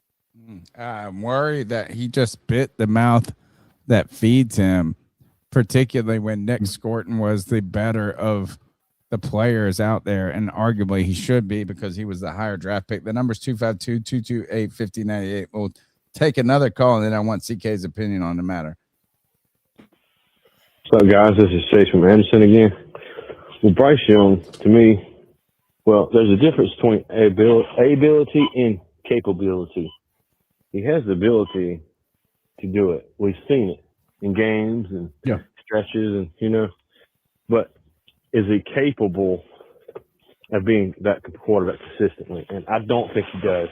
I don't think it's his ability. I don't even think it's his size. I think it's between the ears. I think the game is still too fast for him. If you notice, his bad throws is because he's slow. He's late on his throws. He's always a step late on his throws because I think he's just not processing it fast enough. considering he's supposed to be the processor. But I think the game is still too fast for him. As a fifth-year option, I would not do it. And I'll tell you why. I think you put the pressure on him for next season to be the make or break of his career and see how he handles under that pressure. Because if he can't show that he can be capable of being able on a consistent basis, then you don't need to wrap up a fifth-year option with all that money and guarantee if you're just going to move on anyway. And if you're going to move on, there's no sense of him being the backup either if you bring in somebody else. That's my thoughts. Put next year on the pressure on him, see if he can do it on a consistent basis to make or break season. That's it. Keep pounding, CK. Yeah, I mean, I think that we all can agree. I think year 3, we saw what we needed to from Bryce. Everybody probably wanted him to be a top 10 quarterback in year 3. But I think his progression has been more than anybody was going to give him any credit for. Had from where his career was heading at the beginning of last season. So, or I guess 2025 or 2024 rather. So I do agree with the caller. I think this is 100% a shut up or, the other, way to state that, but moment for him. But yeah, I mean, as far as with regard to Princely, I wanted to address that too, because that's what Tony was really interested in hearing from you on. And that is, I love the candid nature. I mean, and to Vashti's credit, I mean, I don't know how she got this dude to answer the way that he did. God, they get him to open up, don't they? But like, they got this dude to open up like too much. Like he wasn't in front of reporters. I don't understand. Like the dude was talking like he didn't have those. And then but I do have a slight kind of the apologizing for a question is kind of weird to me because it was a reasonable question. Right. Like I'm sorry. I don't want you to. I didn't rub you the wrong way, but I did. Like that does that does come across as like you're really trying to play into the players a little bit too much. But I mean, even with that, it clearly diffused the situation because the dude just opened up. So kudos he to her. almost stopped him from going too far, which he already did. Yeah. I mean, so you wonder what would have possibly happened after that, but. I mean, he wasn't, but you could tell the dude had this on his chest though, right? Because he didn't want to say it, but the moment the floodgates opened, it was just like he couldn't stop talking, and it was just honesty. And I love that from a player, but I think that also speaks volumes to something that we had talked about with Evero from, the beginning of this year and some last year and the year before. The dude just refused to play young players. Early on in the season, remember we talked about how Dave Canales came out and he said he had to have a conversation with Evero about playing the young guys. Put the young guys out there, give them an opportunity, get Latham Ransom involved, get some of these guys, Princely and Scorton, because remember even Princely and Scorton weren't getting reps at the beginning of the season. They weren't getting. They were like any reps they did get were meaningless reps, right? So, I mean, I think that Princely has a point, but I also think, to his point, I think he has to, if you were to look at it from as somebody who manages people, right? We all are going to believe we have very little room to grow. Like we are the person we're going to be, and there's, not really room for improvement most of the time. Or if there is a problem, if I'm not getting the reps, it's because of somebody else. It's not because of me. And that does, that this kind of, statement does kind of come across that way. Like I'm not getting my playing time. So it's not, I have no idea why I'm not getting this playing time. I don't know why, when there's possibility that it's something that Princely is doing, right? Maybe he's not exactly performing to where they want him to be able to perform, to be a, 50, 60, 70% of the snaps type of a player. But he also wasn't drafted high enough to where he has that kind of, he should have that type of mentality. Like he needs to earn that. And year one, he's not going to get, most people drafted in the 4th, 5th, 6th round aren't going to get that much playing time. in a defense that's filled with a lot of veterans. And also, real quick, Tony, I imagine he is stuck between a rock and a hard place, right? Because, like we said, these young dudes are online. They see the shit that people are saying, and I'm sure he does see people saying, "Well, dude, where's Princely? He was talking tough at the start of the year when he was dusting Icky in practice and saying he's like that, and now it's in games and you're kind of not there." When in your head, you feel like there's a reason that you're not playing to your ability, it's because the scheme isn't allowing you to do so. I imagine that does, it is a frustrating situation. Also, when you know that your defensive coordinator is coming back next year and you're going to have to play under him and you're trying to fight for more reps for him to give them to you. So, he is in a tough position. I understand that. But like I say, I don't feel good about this, man. I don't have a good feeling in my stomach about Evero and this defense going into 2026. And I can say that even knowing that between the offense and the defense was the better part of the Carolina Panthers this year. I just don't think that they're going to take that next step into being a truly dominant defense with Evero and the system that we run. I mean, I think all that's fair. The number is 252-228-5098. I don't think this was a good move politically, strategically by Princely Umanmielen, even if you feel that way, particularly and look, we mentioned that Dan Morgan and the aligned the contract with Ejiro Evero, the improvements with the defense good enough. They're not moving away. They're not firing him on day one. I don't know if this is good office politics necessarily for Princely Umanmielen. Let's go to the next call. CK, Tony Dunn, Cody Lack, the C3 Legion. It's the Hope Dilla checking in real quick with a two-caller. Hope Dilla, what's up? To say. I'm still so proud of our team, but I did want to bring this up because I heard about the news with Canales extending Evero. In the post-game show, Tony Dunn, you said, you didn't feel like it was Evero's fault if we could just get Evero a pass rusher. I'm sorry, bro. I love you, man, but I disagree. All right. Evero, he drops pass rushers back in coverage too much for me, man. You remember Brian Burns? When Brian Burns was here, we had a pass rusher. Also remember when Evero had Derek Brown dropping back in coverage in that one game a few weeks ago, and Luke Kuechly even called it out on TV, like why is Derek Brown in pass protection?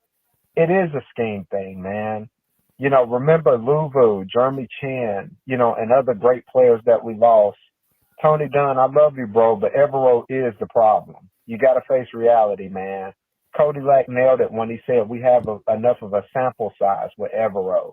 And in my opinion, y'all, Canales is making a huge mistake by bringing him back. That soft zone prevent, bend but don't break defense sucks so bad at the end of the game. Sample size does matter. And I just wonder, what about Evero does Canales like so much? I just don't get it, man. I don't get it. But it's the Hope Dilla. I'm going to call back with a second call real quick. Well, my answer and Hope, thank you for the call. And I love this agreement. Please, we are Panther fans riding to the game to and from just talking junk or just talking and chopping it up about the Carolina Panthers. Please, at no point do I believe I know entirely what's going on. The Hope Dealer, thank you so much for the call. The number is 252-228-5098.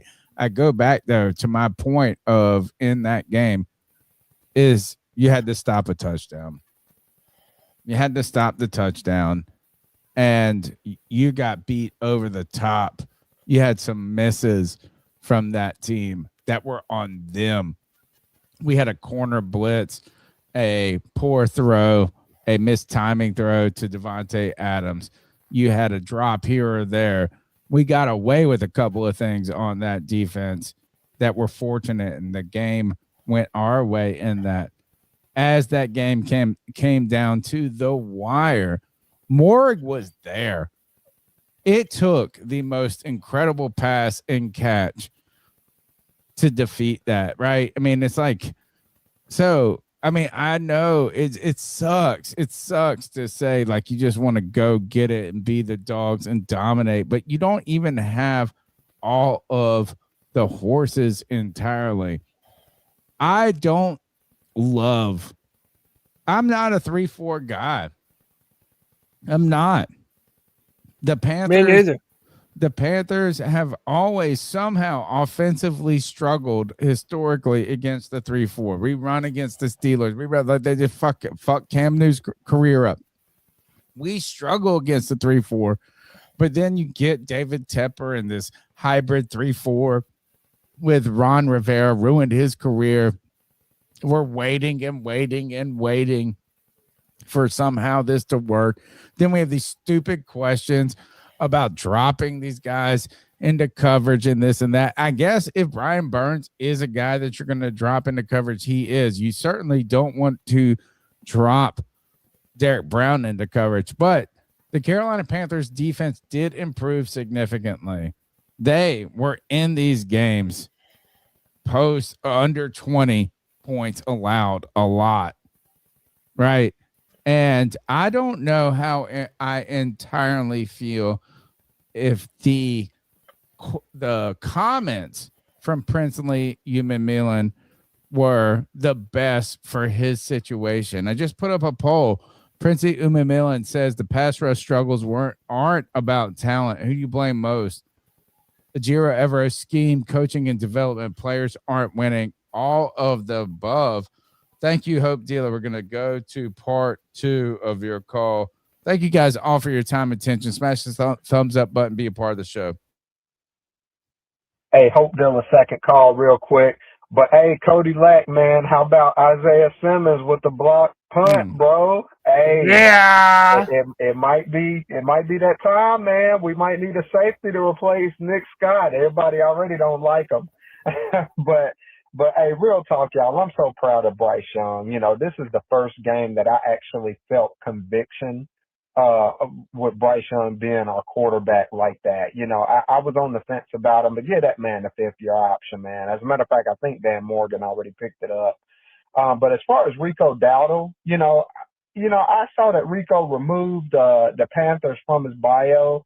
You know, I was Team Rico, man, but you know what? Anybody that don't want to be here, man, hey, go on about your business, man. You know, I'm ready to see what Jonathan Brooks got anyway. I agree. But just a couple questions for y'all, man, and I'm going to be out.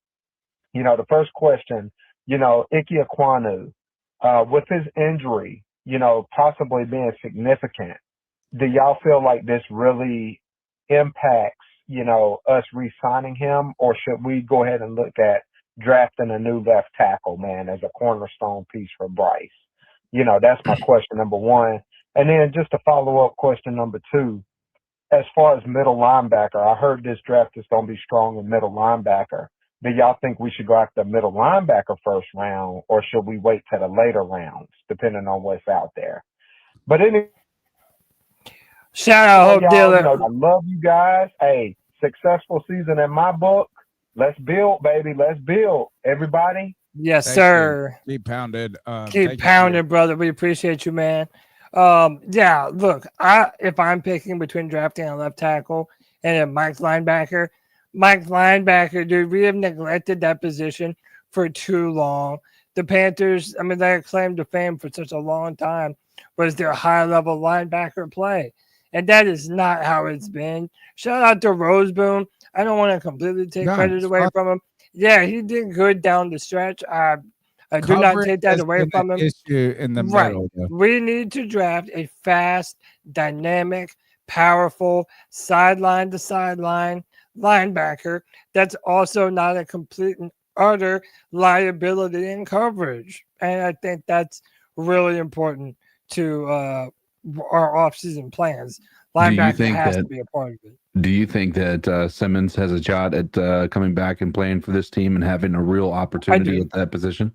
Dude, even if he's just a special teams ace, why not have him here and have him as a backup safety that you can go to from time to time.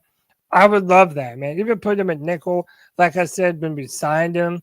I think there's a lot of ways that you can deploy Isaiah Simmons. However, Ejiro Rivero kind of makes me hesitant that we would even make that happen. But shout out to Preston Martin with the $5. Says if we're following the trend of 2023, 2 wins, 2024, 5 wins, 2025, 8 wins, 2026, 11 wins. I don't know, man. I like the way you're thinking. We do want to go there. When you think about Ekwonu, the draft, and where we're at 19, this is going to be an issue as the Carolina Panthers move forward. But drafting a player, when you draft them, are they immediate change, right? Are they immediate upgrade or a long-term upgrade? The Carolina Panthers are going to need to be fielding options on the offensive line and on the defense going forward. Let's go back to the calls. Two more real quick super chats. Real quick. Jonathan Collins says, I had a dream last night. We traded for Drake London. All right. And then Jonathan Collins with another one says, I'm fine bringing back Rivero because if we bring another defensive coordinator in, the defense is not Super Bowl ready. Get a slot cornerback, linebacker, edge, and then see if Rivero plateaus. Yeah, I think that Rivero hate is too easy right out the gate. I think the criticism is okay, right? I think it's okay to be critical. I think it's also interesting to see how much this defense has improved, and I don't think it was wise for Princely Umanmielen to make those statements, those business statements. Sometimes things can be said and they're real, but you say them behind closed doors. Rico Dowdle, I think, is a different situation as a free agent going in and doing that. I really just, if I am an advisor to Princely Umanmielen, I don't think that was the right thing in the right moment to say at the right time. Yeah. Let's go to the next call. Yo, it's White Chocolate Espresso. Excuse me What if up, my Kev? voice sounds weird. I screamed so much at the fucking bar that, I lost it. But, man, I had a hell of a night that night. Just not only with the game was fucking awesome, exciting, came down to the wire and everything. But, I had a few. I ended up losing my phone and pissing off my wife. So it was a good night. Yeah, it was a good night, but damn, we were so close. Bryce did his thing. Gotta give it up for him. I can't believe we're extending that arrow. I think the reason we are is because we do absolutely think he's getting the head coaching job. That way we get the extra picks. That's the only fucking way I see why we're doing this. I see that we're making big moves because we're in win now. I'm telling you right now, just go ahead and try to package that 19th overall pick because I haven't been hearing anything exciting about these rookies coming in. It seems kind of like a weak draft class, but I could be wrong. But go after elite talent. Trade for elite. Don't trade for mid elite. Go for the top. Shoot for the stars. I want Justin Jefferson. I don't think he wants to be in Minnesota. If he wants to trade out, try to find a way. If it's not, that's cool. Max Crosby, definitely. Justin Jefferson to the Panthers. I'm just saying, there's a lot of talent out there. We need to go get it right now. Don't be conservative. Go get some talent and rebuild this offensive line. Because I don't know who we're going to play at left tackle next year. Maybe Brady Christensen. I don't know. But hell of a year. I would like it. Still didn't get a winning season, but we made the playoffs. But, go Panthers. Hell yeah. Peace. Peace. All right, let's keep rocking. D3, Panther Nation. It's your boy Preston from Hickory. Oh boy. Hopefully we've all gotten over this and have came to this conclusion. I'm proud of this team, and I'm excited for the damn future. I'm very, very excited for the future, guys. Bryce, 5th-year option. I mean, why not? It's only right, right? I'm sure most of us were a little disappointed to hear that Vero was coming back. But then again, I mean, I don't think Dave Canales wanted to do that. Obviously, he didn't want to do that. I mean, it worked good enough for us to have this turnaround. So I guess maybe, we'll give it another year with his system and see what happens. He says that he loves Dave Canales. Says that he loves Avero's system. I mean, I guess so, but play calling has to be better in certain spots. Period. Other than that, man, I am very excited for the future, y'all. It's really bright, honestly. If Xavier Legette never touches the field for us again, I really won't be disappointed. Unless over the offseason he actually does some work and, learns what a sideline is and, that you're supposed to actually catch the ball. Jalen Coker's a dog. We all know that. And I really believe this. You know what? I want y'all to do me a favor and clip this because we are winning a Super Bowl in 2026 or 2027. It's coming, guys. We are winning a Super Bowl. I'm booking it right now. Carolina Panthers will be Super Bowl champs within the next couple of years. Keep pounding. Keep pounding. Awesome, man. Next call. C3 is Preston from Hickory again with the second call. What up, Preston? Another thing that I'm very, very excited about, and another reason why I believe we will be in the Super Bowl within the next couple seasons is because Jonathan Brooks, ladies and gentlemen, if he can stay healthy, stay healthy, Jonathan Brooks can be one of the best. He can be a Bijan Robinson level back, a Saquon Barkley a Saquon Barkley type back. Jonathan Brooks is a monster. I'm very excited about that. Again, hopefully he can stay healthy. Coach said that, Canales said that he kept him out all season for that reason, which was very smart. The future is bright, ladies and gentlemen, my fellow Carolina Panthers. Hey, the future is bright. Be excited, be happy, be optimistic. Yes, we lost in this game, but you know what? That's just going to make this team, this Carolina Panthers team, so much stronger. That's going to hopefully make the play calling on both sides of the ball way better. Hopefully, Canales and Avero learned a lesson when it comes to play calling this season. And I just see our players getting better and better. Jalen Coker is about to, and I keep saying his name and for a reason. That guy has so much potential, man. He has what I wish Xavier Legette had. What we all thought that Xavier Legette might have, his upside could be. Really, Coker probably surpassed that, to be honest with you. But that's it, guys. I'm just calling to vent and to say I'm very proud of this team. We're going to be back and we're going to be fucking champs. All right? Just hold on. Enjoy the ride. Love you guys. Keep pounding. Keep pounding, brother. Great Keep call. pounding. Yeah, that was a great call. Cody, I'm going to have to ask you about the Jonathan Brooks thing real quick. Sure. And then we can pound through the rest of these calls here. Was there really that type of hype around Jonathan Brooks prior to his injury? Like, was it Bijan level? Yes. Like Saquon? Because when they were coming out of college, they were boasted as like generational level talent.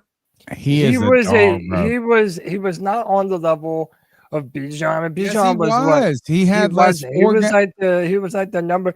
Bijan was like the 7th or 8th pick in the draft. I do think that they're He was saying coming that off an injury. The same right, but problem. if he wasn't injured, he probably would have been a first round pick.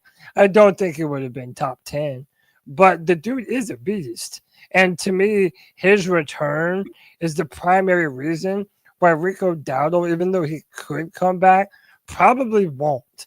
I Yeah, think I the agree. Panthers liked him a lot for a reason. There was a bunch of speculation that if we didn't draft him, the Cowboys were going to draft him with the very next pick. Jerry Jones fell in love with the dude. The dude's a beast. He's big, he's strong, he's physical, he's faster than a lot of people give credit for. Yeah, Jonathan Brooks is a really good football player, and he just needs to be healthy for an extended period of time.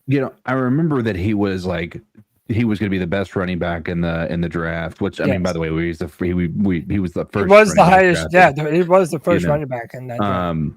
But I also remember it saying like it was going to be like he could have been a top 10 draft pick had he not been injured there in his final season. But I for whatever reason, when we drafted him, I don't know that I got the feeling that people were talking about him on this generational like because they couldn't CK. They couldn't CK because he was coming off an injury like this. He was on pace to break that at the same school that Bijan went. He was on pace to break those, like to crush his records. Right. Well, like he is a problem with dog this- of dogs, but he is one of those stories that will continue to always be connected to injury. It's like, what if, what can they, and if they will be. But the guy, he walked out there, CK, on 2 games, a game and a half for the Carolina Panthers with no practice time, no training camp. You know what I'm saying? Like just on the bicycle. And then he fucking was he looks like a man amongst boys. The problem is, it's just very simple. And it's sad, is that it just comes down to availability. Will he be there? He has every tool. He has every tool. And not only does he just have the tools, he's not just like, oh, we created him in a lab. Yeah. This motherfucker, and I'm sorry, I shouldn't be cursing. Sorry, Mom. But like he has the vision, like he has all the things. Well, the problem is with him having all the things, Tony, this is the issue, right? That we have right now. This is my guy, by the way. If he comes out and he has a great year, we have to pay him next year. Now we don't have to officially. Let's go. But we're only getting 1 year before we, realistically have to make that choice, because we only got the 4 years with him, and next year is year 3. And if you go into year 4, you really are kind of handcuffed to the whatever the market is at that point in time, or to do a franchise tag on him. And so you really have to hope that this is his year so that we can put him onto an extension so he's not playing out his final year. No, it has to be his year. You're absolutely right. This is the convergence of greatness, opportunity, drafted, all of this, but still the window in the NFL closes and closes, and it closes fastly. So we were already talking about this, is like the Panthers rushing back. Did they not put him out there too early? This and that. People were already going, oh, second round. What was he? A second round pick? Third round? But the second round. Pick. Yeah. Yeah. But it's like, oh, you missed the window, because then you don't get the window of the window. If he has to come out and ball out. Like, he has to come out and do that. If not, he's going to be relegated to a guy that's making teams and that could be something. But this guy is of a special. I'm such a fan of Jonathan Brooks. I'm like a fanboy, but I know it's such a sad part of the business. And you know what? And this is where I go back, and it's a different conversation. But to Icky right there is all the things as a top draft pick, all of this, getting paid, about to get paid the bazillions. And this guy, who has been good but not great. Yeah. You know, and I will tell you that Icky, the strange part about him, guys, is like it's not been this liability in pass coverage. The idea that I've seen Icky, who Cody has been rightfully telling me, I'm not coming at you, Cody. I'm not saying you're wrong. He's got, every time I see him on his back, getting beat down like a BIT. Like a Salvation Army drum. Right, but like is like the strongest man out there on his backside getting, you know what? Like it's the opposite of his problems his first two seasons. His first two seasons were swim moves, the double move, this. This year he's been like in good placement and then just on his back. But here's the thing is, regardless of what you thought about him before, after, he's not been a liability. He was about to get paid not a bazillion, but a lot of money. And that's in a blink of an eye. Yeah, and look, man, I've been saying this forever, Tony. You can vouch for me. I think that his abilities are better suited to play guard. Well, I thought so until I saw him get bull rushed. Okay, but Tony, that's part of the problem. He doesn't quite have the feet and the athleticism to live on the edge. So when you're constantly having to when you're constantly having to overcompensate about where the counter move is coming from, is he going to your back foot? Is he prepared to go through you? Like guard is more north and south. It's more north and south. He can just be a big, strong, mean mofo. Derek Brown of the offensive line. Yes, looking to push dudes out the way. I think that's where he was better service. I don't think that he has quite the feet to just live out there on the edge. And I think that's why he's on his ass so much. Now, again, I'm not trying to be unfair. There were times this year when he did have good performances out at left tackle. But I don't know. This is better than what we've had. This is a very, very tough situation for him. I know, man. I do feel bad for him. Yeah. I do. Let's go to the next call.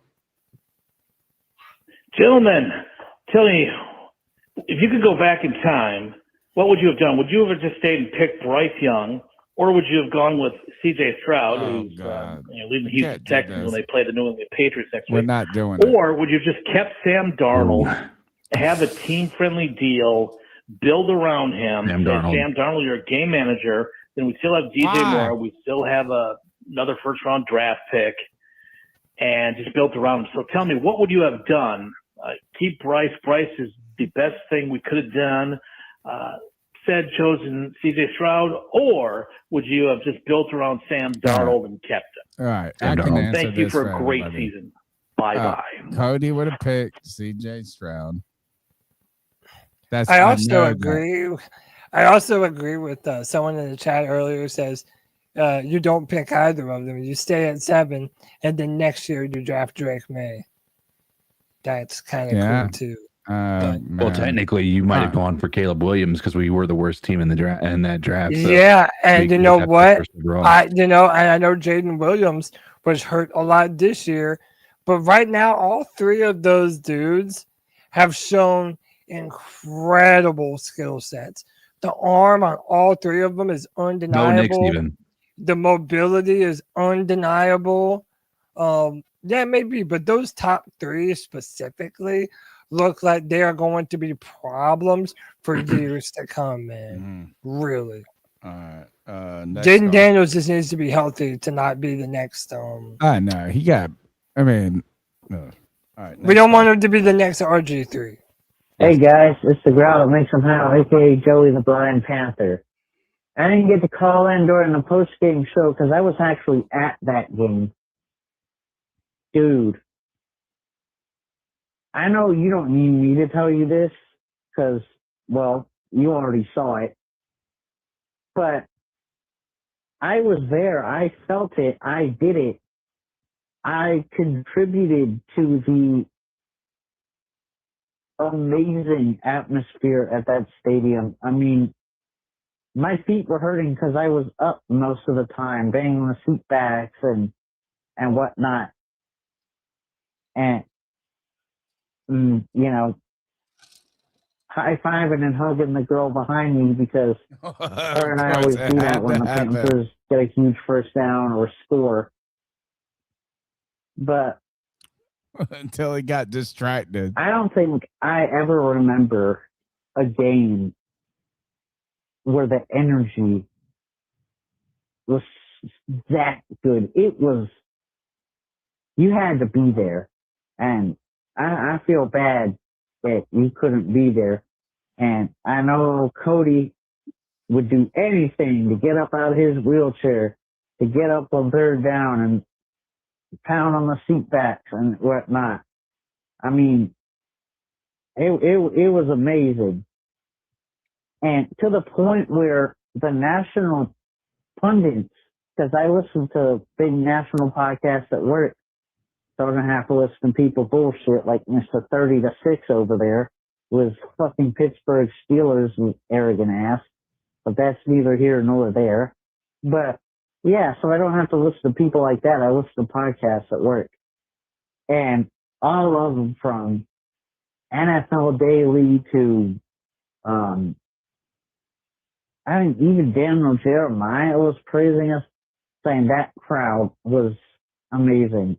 That crowd was electric. And it was unreal. And I'll probably call in with a part 2 because I'm getting a little long in the tooth here, but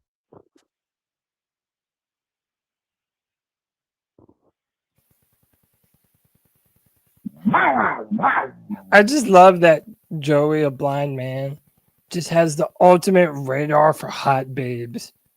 Like, he knows if there's one right behind him. He knows if there's one sitting next to him on the Cats bus. Dude, he knows if they're in the chat room just by reading their username. Dude, shout out to Joey, man. He knows how to pick them. I got lots to say, but I'm going to keep it to myself. Next question. Hey guys, the girl makes them now, aka Joey the Blind Panther again.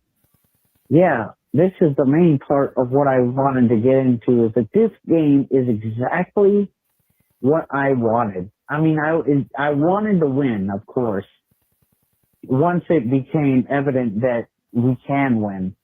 I wanted to. Right. But this is the exact game that this fan base and this franchise and this team needed.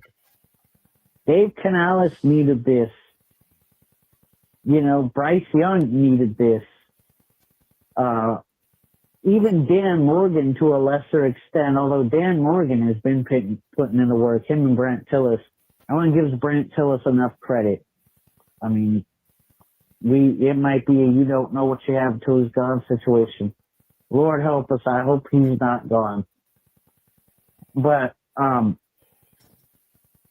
you gotta say, if you're a Rams fan, like, yeah, you went to the divisional round and all that, but like, okay, like, an imperfect Panthers team that is staying at quite a few positions. I mean, we could use we definitely use some linebackers. We definitely need a new defensive coordinator. I mean, middle of the field was acting like Waffle House, open 24/7. I mean, that's Jalen Coker's job, but I mean, that's Waffle House that shouldn't be Waffle House. Maybe Huddle House, which is the discount version of Waffle House. But yeah, this is everything the Panthers needed.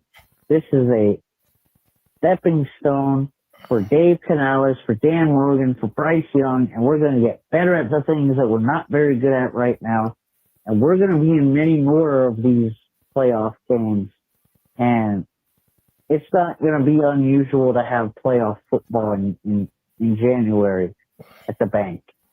And maybe Cam Newton won't be at Roaring Riot, which I actually waited an hour to get into with my brother to listen to Cam Newton's podcast live. I was like right next to the stage. It was awesome. Nice. But, yeah, guys, just couldn't be more proud of this team. I don't want to let go of this season. It was so good. You know, like, this is the one time I'm not looking forward to the off season, even though, like, I'm looking forward to seeing how we're going to improve. But it's not like last time where it's like, can we get this done already? Anyway, guys. Wow. Dude, it was lit. Cam Newton had Luke Kuechly, Jonathan Stewart, Joe Webb of all people. So, do you know how envious about all that I am? Oh, I imagine. When it comes to, oh my god, Dude, you could have been so close to touching Cam Newton. No, it's like if we all lived in Charlotte, that's all I come back to. It's like if we all lived in Charlotte, this we would do the podcast in the same room with each other. yes, which would be like everybody's like, oh, Tony's always interrupting people, but then we would be talking and having a conversation instead of waiting for delays and this and that. But the other thing is, if we lived in Charlotte doing this podcast, I know one thing that we would do. I would buy like 7 golf carts and I would pay high school students to ferry people to the game from where for free. And we would be blasting the live C3 Panthers podcast in the golf cart as they drove. Like it would be different. Thank you guys. I'm so happy that we're here together. Number one. I'm so happy. I know that our audience actually is beyond Charlotte. I just know I just really think that Cam Newton and us would have been hanging out if I lived in Charlotte. Let's go to the next goal.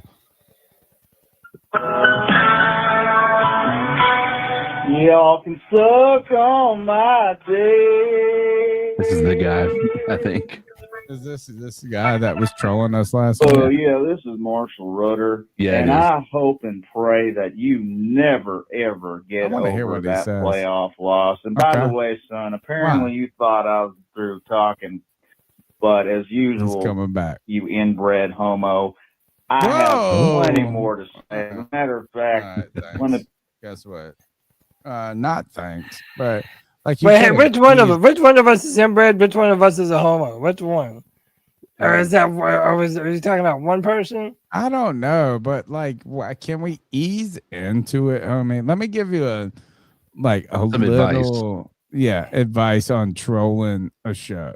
I actually appreciate that someone trolling the show, but like slow play it to where you drop the homophobic, anti-Semitic, whatever you're going next.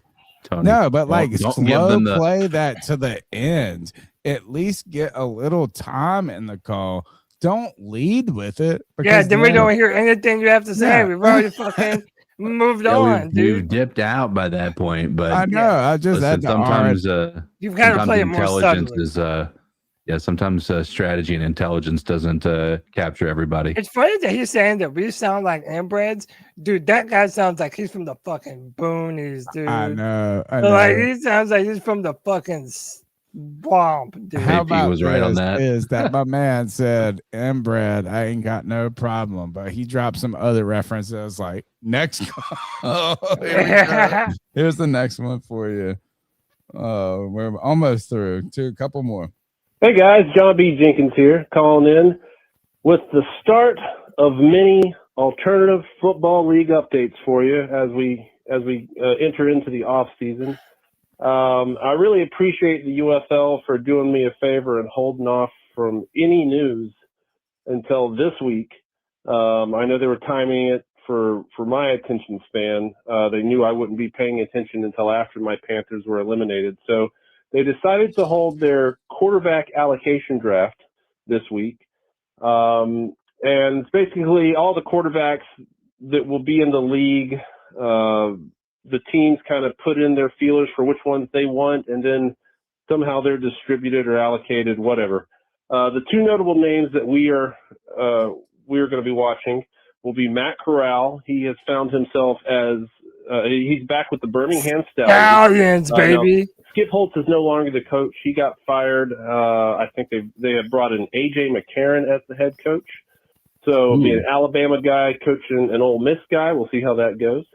And then our boy, Jake Plummer, or Jack Plummer, sorry, Jake Plummer. The not Jake Plummer, Jack Plummer, number 16 wearing fool, who was our third string quarterback this preseason. He has found himself on the roster of the new Orlando Storm. Little fun note, last time we had a former Panther backup playing in a minor league or in a spring league in Orlando, it was Garrett Gilbert playing for the Orlando Apollos of the AAF, the Alliance of American Football, in 2019. And he was coached by Steve Spurrier, and those guys went 8-0 before the league folded, so they ended up getting rings as the AAF champions. Anyway, that's that for the UFL, and then I've got a quick little rundown of dates for when the football season will start back up again. So starting in March, we've got the National Arena League. Let us know, John March B. 7th, their kickoff. The Indoor Football League starts March 14th. We've got the UFL starting in March 27th. The European League of Football, where our Panthers Wrocław will hopefully be playing, has not figured their shit out yet. I'm not sure if they're going to be playing this season, but I will keep you updated on that. The Arena Football One, formerly the AFL, this will be the second year of the AF1, and they will be starting their play on April 10th. And then we've got the Arena League, which is where our Ozark Lunkers play. Go Fish. They're going to start play May 29th. Then we've got the Liga de Football Americano Profesional and the Monterrey Osos, owned by Ryan Khalil. They're going to start play. All right, 3 more calls to go. Let's rock. Yo, Showtime, Lou from Fort Myers, man. And what up, Lou? I was drunk, but I wasn't drunk and dumb. I can tell you that was a good game, but here's how we go home with that game with a win. You throw it over the middle and you use your 3 timeouts, and you either get into field goal range, kick it for a tie, and we head into OT, or you score. That is the only. And 2, why the fuck is this man Etienne taking punts like he on drop kickoff and drop punts on the regular, bruh? This man should never, I don't know why Horn was ever set foot back there ever again. I hope like Dave, like deadass learns from his mistakes, because that's not like his first drop punt. Like I remember vividly watching games and this motherfucker would drop kickoffs or drop punts and do dumb shit. He should never ever be put in that position. I remember it got bad to a point we had. Nope. Oh, shit. Oh, hold on. I didn't. Was that you or is that the end of the call? 29th. Then we've got La Liga de Football Americano Profesional down in Mexico, where our Monterrey Osos play. They are owned by Ryan Khalil and Blake Griffin. Hold on. I may have got them off. Come on. Tell you that. I remember it got bad to a point we had freaking Hunter Renfrow returning freaking punts. Like, right there, that's just a horrible decision, bro. And this not even trying to hate on NTN. This dude's a running back that catches, all right? You put a wide receiver that can catch. Like, Leggett low-key should have been back there to begin with. Because if he ain't going to really do too much in the receiving game, at least receive some freaking punts. You know, I'm not too worried about that. But yeah, my biggest takeaway was you ended the game with 3 timeouts, you're a failure. You got 4 and out on your game-winning drive, you're a failure. I don't sit here and really say this game is on Bryce, but it really comes to show, like, offensive play calling needs to go to somebody else, like actually needs to go to someone else. There was no scheme. You watch that first few minutes of the Bears game, right off rip, they're doing a freaking trick play kick return. Why couldn't we do something like that? You're telling me nobody cooked on special teams? Where's the special teams coach? Hear it. You know what I'm saying, bro? We had a return last year, bro. Where's the special teams coach? But yeah, that's my takeaway. Love every single one of y'all. All right. John B. Jenkins wants a little more of the extra. Hey, John B. Jenkins here, calling back. I'm pretty sure I went really long-winded with that UFL update, so not sure if you heard any of the starting dates for the alternative football league, so I'm just going to give that to you one more time. So, for us to be able to watch football 365 days this year, I think it's going to be close to 365. Anyway, the first league we're going to be able to watch after the NFL wraps up will be the National Arena League starting on March 7th. Then following up with the Indoor Football League, one of my favorite leagues, starting on March 14th. We've got the UFL on March 27th. The ELF is supposed to start sometime in March if they can get their stuff together. The Arena Football 1, formerly the AFL, this is the second year of AF1, it will start play on April 10th. The Arena League, which is where our Ozark Lunkers play, Go Fish, they start play May 29th. Then we've got La Liga de Fútbol Americano Profesional down in Mexico, where our Monterrey Osos play. They are owned by Ryan Khalil and Blake Griffin. They have their draft on the 17th of this month, and they start play sometime in early March. We've got the Canadian Football League, which starts up June 4th. And then the Women's Football Alliance, I skipped over this one. The Women's Football Alliance has 4 divisions in this league. The Pro Division starts play April 25th. Anyway, that'll carry us all the way to July, and then our Panthers will come back into our lives. So that's about all I got for you right now. I'll keep the Alternative Football League updates coming throughout the off-season, which I am calling the on-season. And, yeah, we'll go from there. So that's about all I got right now. As always, keep pounding Carolina Panthers. Keep pounding Panthers Roshlaw. Go Fish. Keep pounding C3 Panthers podcast. John B. Jenkins out. John B. 2 more calls to go. Yeah. It's Locks Lane. What up, Locks? It was a good season. Evil needs to go playing that dumbass event defense, giving the MVP, possibly the MVP of the league, an easy 10 to 15 yards all the way downfield with 2+ minutes left in the game. You know, just getting in the rhythm, just 7-on-7 all the way down the field and hoping for a stop in the fucking red zone without your best cornerback in the league, guys, 15, 20 yards off. And hopefully when we get the MVP, get in the rhythm and get to the end zone, the red zone, hopefully he won't be able to throw for a damn touchdown without your best cornerback. I'm not going to worry about sending no pressure. Hopefully Atlanta can take him and Tillis and Ebro can take their ass to Atlanta, and you don't have to worry about it no more. You know, I believe Rico was wrong.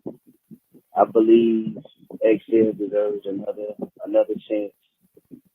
But other than that, we need to attack the defense and free agency in the draft.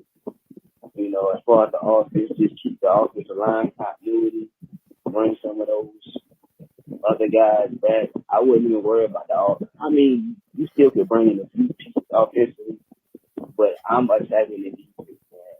I'm in the draft, I wouldn't go with nobody. I wouldn't go with nothing other than defense in the draft unless somebody falls that, you have no choice but to take. But offensively, I think you can do that instead. So you can just, Russell Wilson, James Winston as a backup. Yeah, I don't think we need no running backs. I don't think we need no receivers. Just keep the continuity in the offensive line and keep it. All right, and I hear final call of the night. Here we go. Real quick, I don't know if this car's gonna make it on the show tonight. I was C-Dog. just sitting back trying to listen to the show and just My enjoy bro. the therapy. As always, some dumbass we're gonna call in the show and troll the C3 podcast tonight. I don't know what's wrong. Real quick, man. Whenever you come in here to the C3 podcast, can you please hit the like button? Can you please subscribe to the great content? They go live every Tuesday, every Friday, and they got the game recap during the season. So real quick, man, to the fucking troll that got them called in to C3 tonight and forgot them C Dougie, Steal Quick, whoever, man, whoever. I'm tired of all you goddamn miserable people trying to throw shade at the C3 podcast. A grown ass fucking man, probably a dumbass fucking liberal, a dumbass liberal sheep, gonna call in to the goddamn C3 podcast tonight with that bullshit. I love C-Dog, I wish I bro. could goddamn take my hand and my foot and put it so far up your fucking ass that they would need to do surgery to get my foot up your fucking ass. Yeah. You got heard about fucking trolls. People got That's them my trolling dog, goddamn internet. bro. So you So got good. Twitter fucking fingers. My dude. You know, Yeah. if I see Hell those yeah, bitches at dog. the I goddamn rock with grocery C-Dog. store, Fuck yeah. you know what I'm saying, at the barbershop or at fucking Walmart, you won't have that same fucking energy. Man, get a fucking life. Get a quick, see Dougie, any goddamn troll coming, fucking with goddamn C3 podcast, get you a motherfucking life. And from C-Dog 1983 TV, you know what I'm saying, man, hey, I don't with all the goddamn smoke. Anybody got smoke with goddamn C3, they got goddamn smoke with motherfucking C-Dog 1983 TV. You know What a I'm saying? good guy, man. Yeah. We can meet up at the game. You know what I'm saying? For whatever fucking troll, Let's dust whoever up, want the baby. motherfucking smoke or Let's whatever. dust A lot of you up. motherfuckers don't want to do shit. You know what I'm saying? You ain't nothing but some pussy ass motherfuckers. You ain't nothing but some bitch ass motherfuckers. That's all you are, some motherfucking pussies. But anyways, man, I just want to address that real quick. I'm mad we brought Evero back. And, you know, I had to sit back and watch CJ Stroud keep winning playoff games is kind of depressing. Man, Bryce Young is not the future for us. But have a great week. Keep fucking pounding. I'm out of here. Keep pounding. C-Dog. Oh my That's gosh. my dog, bro. Yeah, man. C-Dog That's my brings it. dog. Yeah, I Bro, tell you this. C-Dog, he's got my number. He called me personally. Yeah, I after rock the with whole- C-Dog. After the whole Leah, shit with Shannon went down, dude, he's my dog, man. let's I love dust that up. dude. Let's dust up. Squabble up. Squabble up. Love it, man. All right. Ultimately, we've really covered everything. So, show went longer than I expected as we were plowing through a lot of things, a lot of calls tonight. Thank you, everybody. I'm telling you so much. Thank you for the support. The number will be back on Tuesday, 252-228-5098. You can get in the calls then. A lot of movement around the league, Cody. Yes. Today yes. we heard that Mike Tomlin resigned and is resigned from head coach of the Pittsburgh Steelers. Is this an effort? We're not going to get too much into that, but was it an effort to, get ahead of a potential firing? Right now, the Steelers, the Ravens, the Browns, the Giants, the Titans, the Falcons, the Cardinals, the Raiders, and the Dolphins all have head coaching opportunities. This is where I came back to the Evero comment of, look, his third round compensatory pick is, I know that Evero is not the hottest name, but this is a name that by de facto could fall into potentially one of these. Tomlin stepping down after dealing with pouty ass Rodgers and a fan base with the Steelers that has just been Maso Manos with that. 19 years as a head coach, never had a losing season. John Harbaugh gone as well. There's a lot of coaching opportunities out there. There is, dude. I mean, literally 3 teams in the AFC North are looking for new coaches: the Steelers, the Ravens, and the Browns. You have 2 teams that are picking very high in the draft with the Giants and the Titans. The Titans apparently are looked at as a very good landing spot when looking at Cam Ward and some of the things he was able to do this year. You have the Falcons back looking for a new coach. They're also unveiling brand new outfits, again, new uniforms. So there's that. Cardinals, Raiders, Dolphins. So, dude, that's a bunch of teams looking for brand new coaches going into the offseason. Ought to be fun to watch. And then interesting story to follow. Also, CK is the playoffs are hot and fun going forward. Yeah. We'll deal with the prospects, the optionality. Dan Morgan talked about there's a lot of options at 19. Stick around for the C3 Panthers podcast throughout the offseason as they position themselves in free agency for the draft. But the Bills go in there in a last moment, steal one away from the Jacksonville Jaguars. The Denver Broncos waiting for the Buffalo Bills. What we have going forward is Bills, Broncos, Texans, Patriots, 49ers, Seahawks, and Rams, Bears, guys. This playoff has been exciting. Yes. Which I'll ask you this, CK. Which of these games are you most excited to watch? Dude, I think I'm most. Dude, I don't know. I think the one that's going to be the most interesting is going to be that Houston New England game. I agree. I think that was my number 2 game in the most exciting list for me. And that's mainly because I think that might be the closest to 0 that we ever see in a playoff game as far as scores are concerned. Oh, no, don't say that. Well, you got to think about, like, they've got that Houston defense, which is ridiculous. Right. And New England has their defense, which is really good. And so I think that you could potentially see that situation come up. Aside from that, I mean, I'm really interested to see how the Bears hold up against that Rams team. That's not my number 1 and number 2. Cody, my number 1 game that I'm like excited to watch is this Bears Rams game. Yeah. Who are the Bears? Ben Johnson and what that has been, Caleb Williams, and how that offense it's been exciting in so many ways. It's, I won't say reminiscent of the 2015 Panthers, but a team that they're not as good as they were always the team that was winning games that shouldn't be. They're not as good as the records. They were having to go on game-winning drives. It was never really like convincing wins.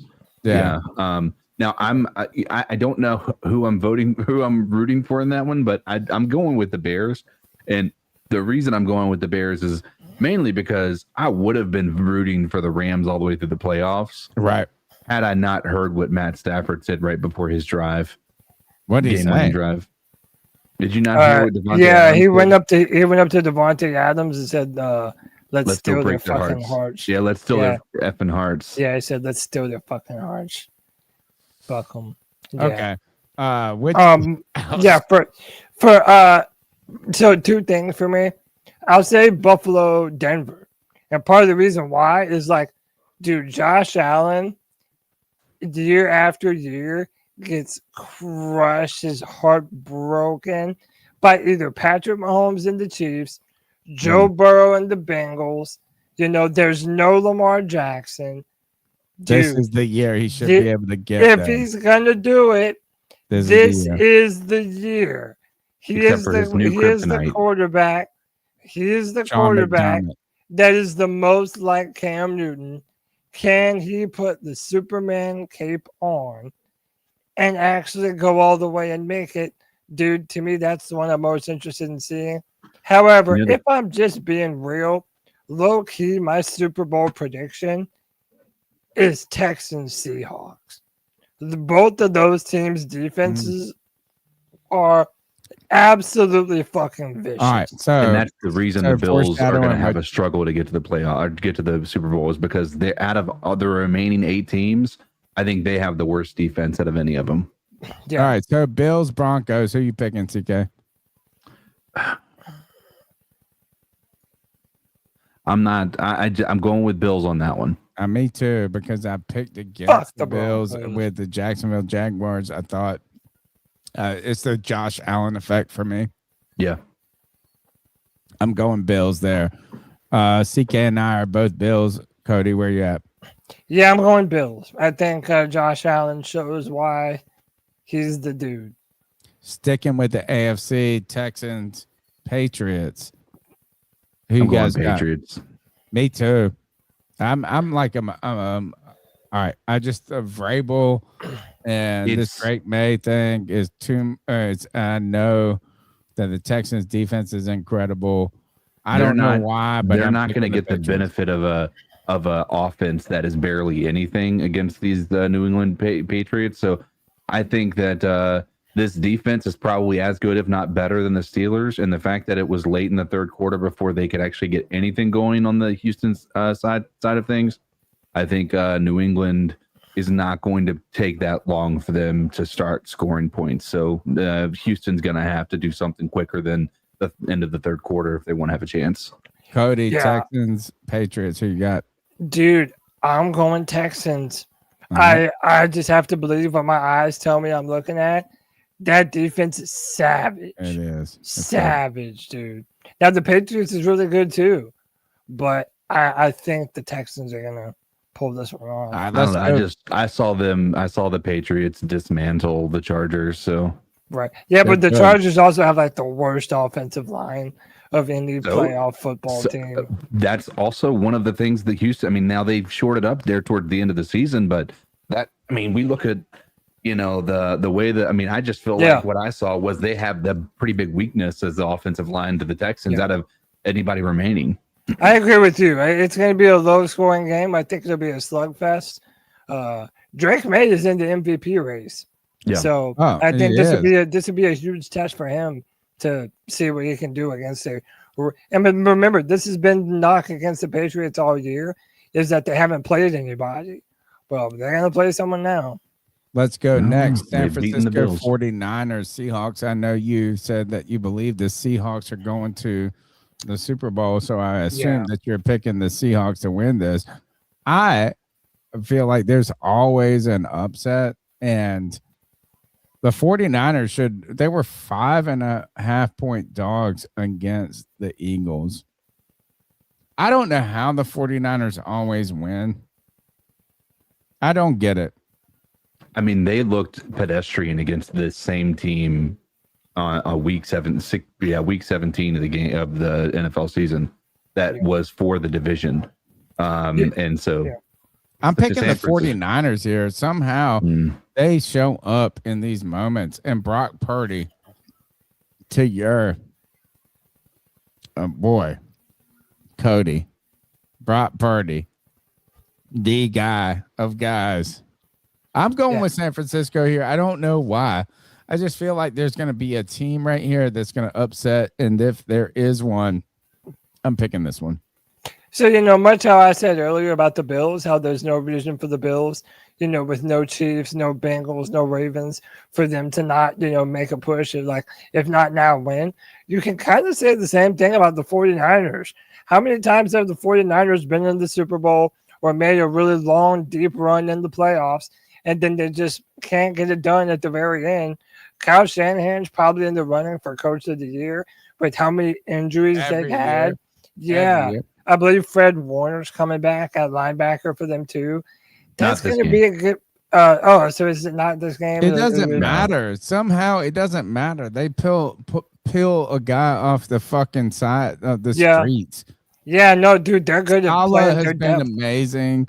Brock Purdy, I don't know why. The San Francisco 49ers should not be a 11-win team or whatever they were. They should, but they are every time. True. But I'm facts. right there No, with- but I am. I even with all that said, I'm still picking Seattle because again, I just have to believe what my eyes are showing me. I think that defense is the best, maybe in the NFL, certainly the NFC. And Sam Darnold, him and Jackson Smith and Jigba, they have a great connection. I think Seattle's gonna get it done, man. Yeah, go ahead, CK. I'm going Seattle here as well. San Francisco just lost Kittle. They already have their injury bug that they were dealing with. They've had the bug all year. Yeah, but when it's come to playing the Seattle Seahawks, they haven't been able to overcome it. They have not.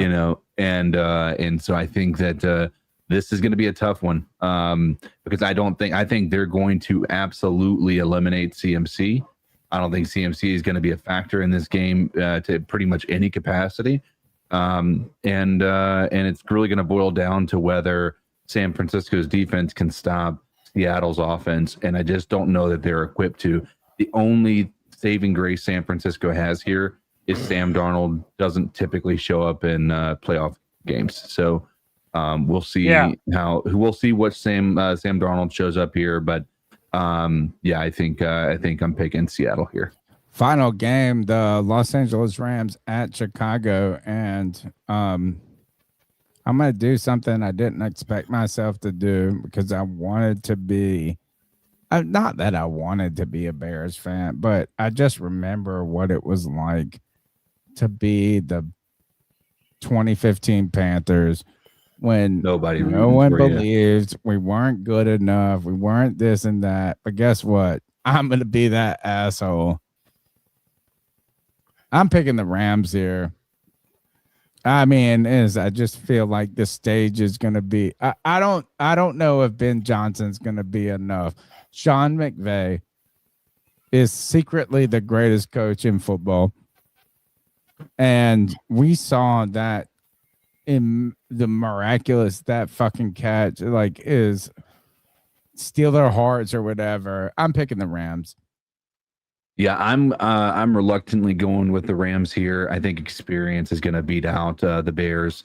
And I hate to say it because it's a new team for Ben Johnson, but Ben Johnson has had his offenses largely just falter when the big lights of the playoffs hit, and the Detroit Lions have had a hard time to be able to put anything together offensively in their previous couple of years of making it to the playoffs. So I think that culminating with the first time in the playoffs, facing, in my opinion, a real opponent. I think the Packers were very much a fake team, just like the Panthers might have been considered a fake team. But I think I've got to go Rams here. Are we rooting for the Bears, CK, but believing that the Rams are going to win? That's kind of how I feel. My issue right now is almost like it's similar to our wanting the Bills to beat the Jags situation, right? If Caleb Williams gets a Super Bowl before Bryce Young gets a Super Bowl, dude. All right. I feel like I'm rooting for the Bears because they're an underdog in this, can show you things can turn around. But I don't know if I believe. I am picking the Chicago Bears. Dude, I don't like the Rams. I don't. They've been trending they're one down. of those teams They've been that trending down. It's not even them trending down. I don't like their fan base. There are a bunch of fair weather fans out there in LA. They barely have fans. Matthew Stafford's kind of a dick. Sean McVay's kind of uppity. I don't know. I'm just like not really a super Uppity. fan.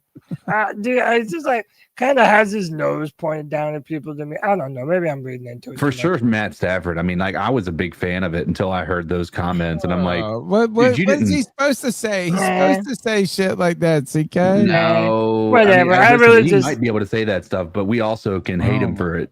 The only player that I really, really like on the Rams is Puka Nacua. I mean, obviously Devontae Adams is the man too, but like Puka Nacua is insane. I like that guy, but no, dude, I'm Can we going with give the him Nick Bears. Scott back? I'm going with the Bears simply because I really do think that the Bears, like, they almost kind of have this team of destiny thing going on. Yeah. Not saying that they're destined to win, but like the way they came back and some of the ways that they've won games this year. Caleb Williams is looking like the best quarterback they've ever had. And I don't know. I think that team is better than a lot of people give credit for. They're pretty well rounded. They're probably the most well rounded team, I think, of any of them. I think they play good defense and good offense. Packers kind of shredded them early, but I don't know. I'm picking the Bears to win this. All right. You're listening to the C3 Panthers podcast. We're here on Tuesday nights, 9 p.m. Long show tonight. Lots of calls. Thank you for your engagement. The number is 252-228-1598. We'll be here next Tuesday, so you can leave those calls and we'll field them. We'll be looking towards the Carolina Panthers free agency as they look to position themselves for the draft. A lot of drudgery and time. Thank you, John B. Jenkins, for your life that you give with the alternative football. My name's Tony Dunn, but we have one last segment to do do. that? But Cody, I think I guess we should just give Cody the mic. Yeah, so I wanted to just take a minute here and say a couple things. I will be taking a break from the C3 podcast for a little while. We're firing him. Yeah, I'm fired. This is not permanent.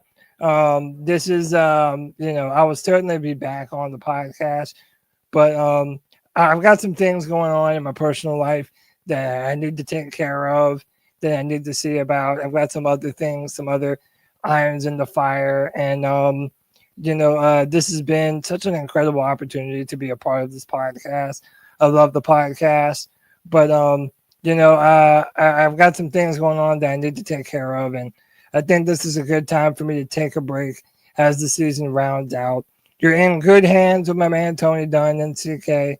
But this also does mean that the Friday Free For All will be taking a little bit of a hiatus until I come back around. I don't know exactly when it'll be. It'll definitely be before the draft, that's for sure. But yeah, man, Tony, CK, I love you boys. I appreciate being on this with you guys every Tuesday night. I love you guys. Everyone in the chat who makes this podcast so fun to be a part of. Everyone in the cat calls. You all mean the world to me, man. This is something that I look forward to week in, week out. The post-game shows, the therapy sessions. For all of us, man, they mean the world to all of us.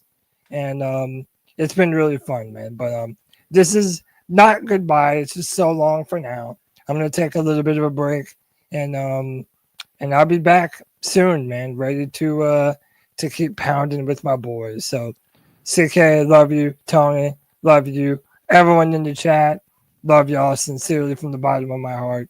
And let me give this moment to just say thank you. Yeah, man. I want to say that from the bottom of my heart thank you for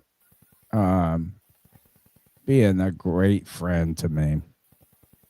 Always, man. And really, and as I truly mean this is, but the way I've met both of you has been through this podcast, through the calls, through this opportunity to hang out. And not only have you been such a fantastic addition and the life and the soul and the heartbeat of this podcast in so many ways, but more importantly, a very important person to my life and my friend. And like, thank you, brother. I will just say this is we're gonna keep rocking with this podcast as long and as hard as we always can. But you know that seat, that mic, and that the sticks are always there. And look, that's actually that's it, man. Is like I want to I have so many great memories of just being a friend with you on and the porch before you go into the game. I know, and it's not going to change for a moment. And so, guys, just know that as long as we're on the internet, you're with us. For sure, man. And that's going to be the case. That's going to be the case. I mean it from the bottom of my heart. Thanks, okay. The same for you too. Is the same. Mm-hmm. It's like really. Yeah, I'm just quitting. I'm not coming back. Yeah, I mean, look, I'll just get up here and just fucking get drunk. Good riddance. And just be like, hey, you gotta listen to me. No, Could you imagine this show being a monologue the entire time? I'll just be like, nah, I'm just gonna be just downing fireball shots. Like, what's up? No, we're gonna rock. The crazy part is this: is how is CK gonna convince me to care about the draft? Holy shit, we're gonna need you guys to tell us about draft picks that I don't give a shit about, that I'm gonna have to figure out and care about. Don't worry, I've already researched a few. We need a draft of edge rusher potentially. We need this. We need who's this? Styles. We need the Styles guy from Ohio State. Don't worry, I'm gonna be working on it. We got it. The number's 252-228-5098. We'll be here every Tuesday. You can smash the thumbs up button, subscribe, be a C3 super fan. We're going to be rocking and rolling all the way through until when I go and grab Cody out of his fucking wheelchair and say, I don't care. You're coming back. One last segment to do, and that's to ice some fools up. It's the longest running segment on the longest running podcast. Let's ice some fools up, bro. C3 Legion. It's time to ice some fools up.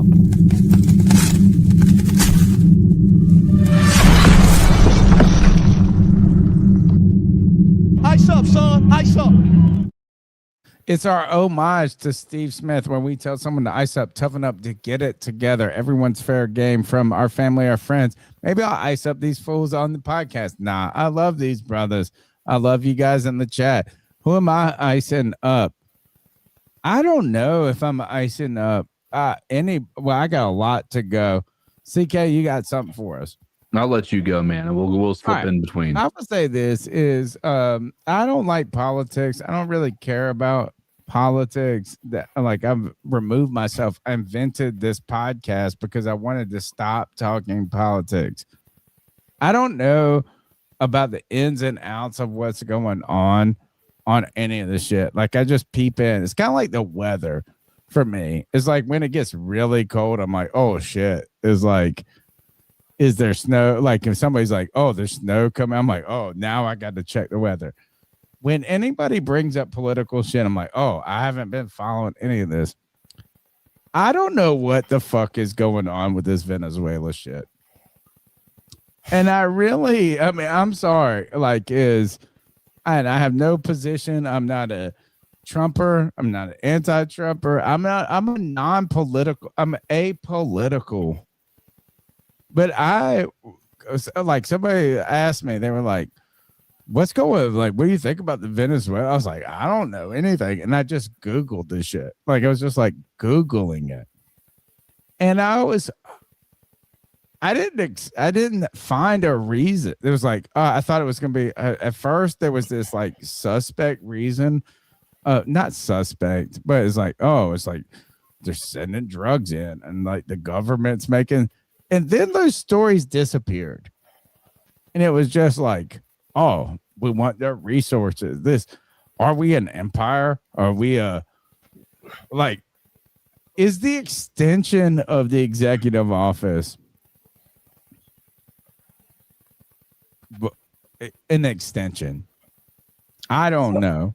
Well, now I thought that I was just oh, these conspiratorial, I'm starting to wonder, are all the conspiratorial things or whatever, the doomsday shit of whatever, is it going to be in 2 years where it's like, oh, we can only have one man lead us through this charge for third term? Like, I mean, like, it's this Trump's third term. Is look, Trump it's versus Obama for the third term, or no, or just like or Trump. I don't. I would just say this is that I felt better when we masked ourselves with ethical outreach, and that is like, look, we're doing this because of democracy. We're doing this for good of people, and you Weapons knew of mass destruction. yeah, you knew it was corporate interest. You knew it was like, now we're just like, is it blatantly just like, fuck it, we're just fucking, we don't like China, so fuck it. I'm sorry, I just don't know. And I'll let you have the mic. Yeah, is ultimately my ice up pick goes to are we like, it lied to me a little. Yeah, so a little about from a completely apolitical stance here, which I'm kind of about to get political in my eyes up a little bit, but just to keep it real, I went to get my teeth cleaned the other day, and the woman cleaning my teeth had a very heavy accent, and she was telling me how she was moving to the beach, and I'm like, oh, did you grow up around the beach? And she's like, yes, I grew up in Venezuela. And Tony, when I tell you, completely unprompted, this woman launched into how grateful she was that this Maduro asshole was thrown out. And that's one of the things that you hear is that people in America, for sure, we feel some type of way about regime change. Obviously, this is kind of shaded by the war in Iraq and how that all was handled. But when you listen to Venezuelan people speak about it, dude, they're fucking happy. And now apparently they're starting to release a lot of the political prisoners that have been down there forever. So I don't know. I'm not giving a stance, just to say that actual Venezuelan people are more than stoked about that might be the case, but I just don't know if this was sure.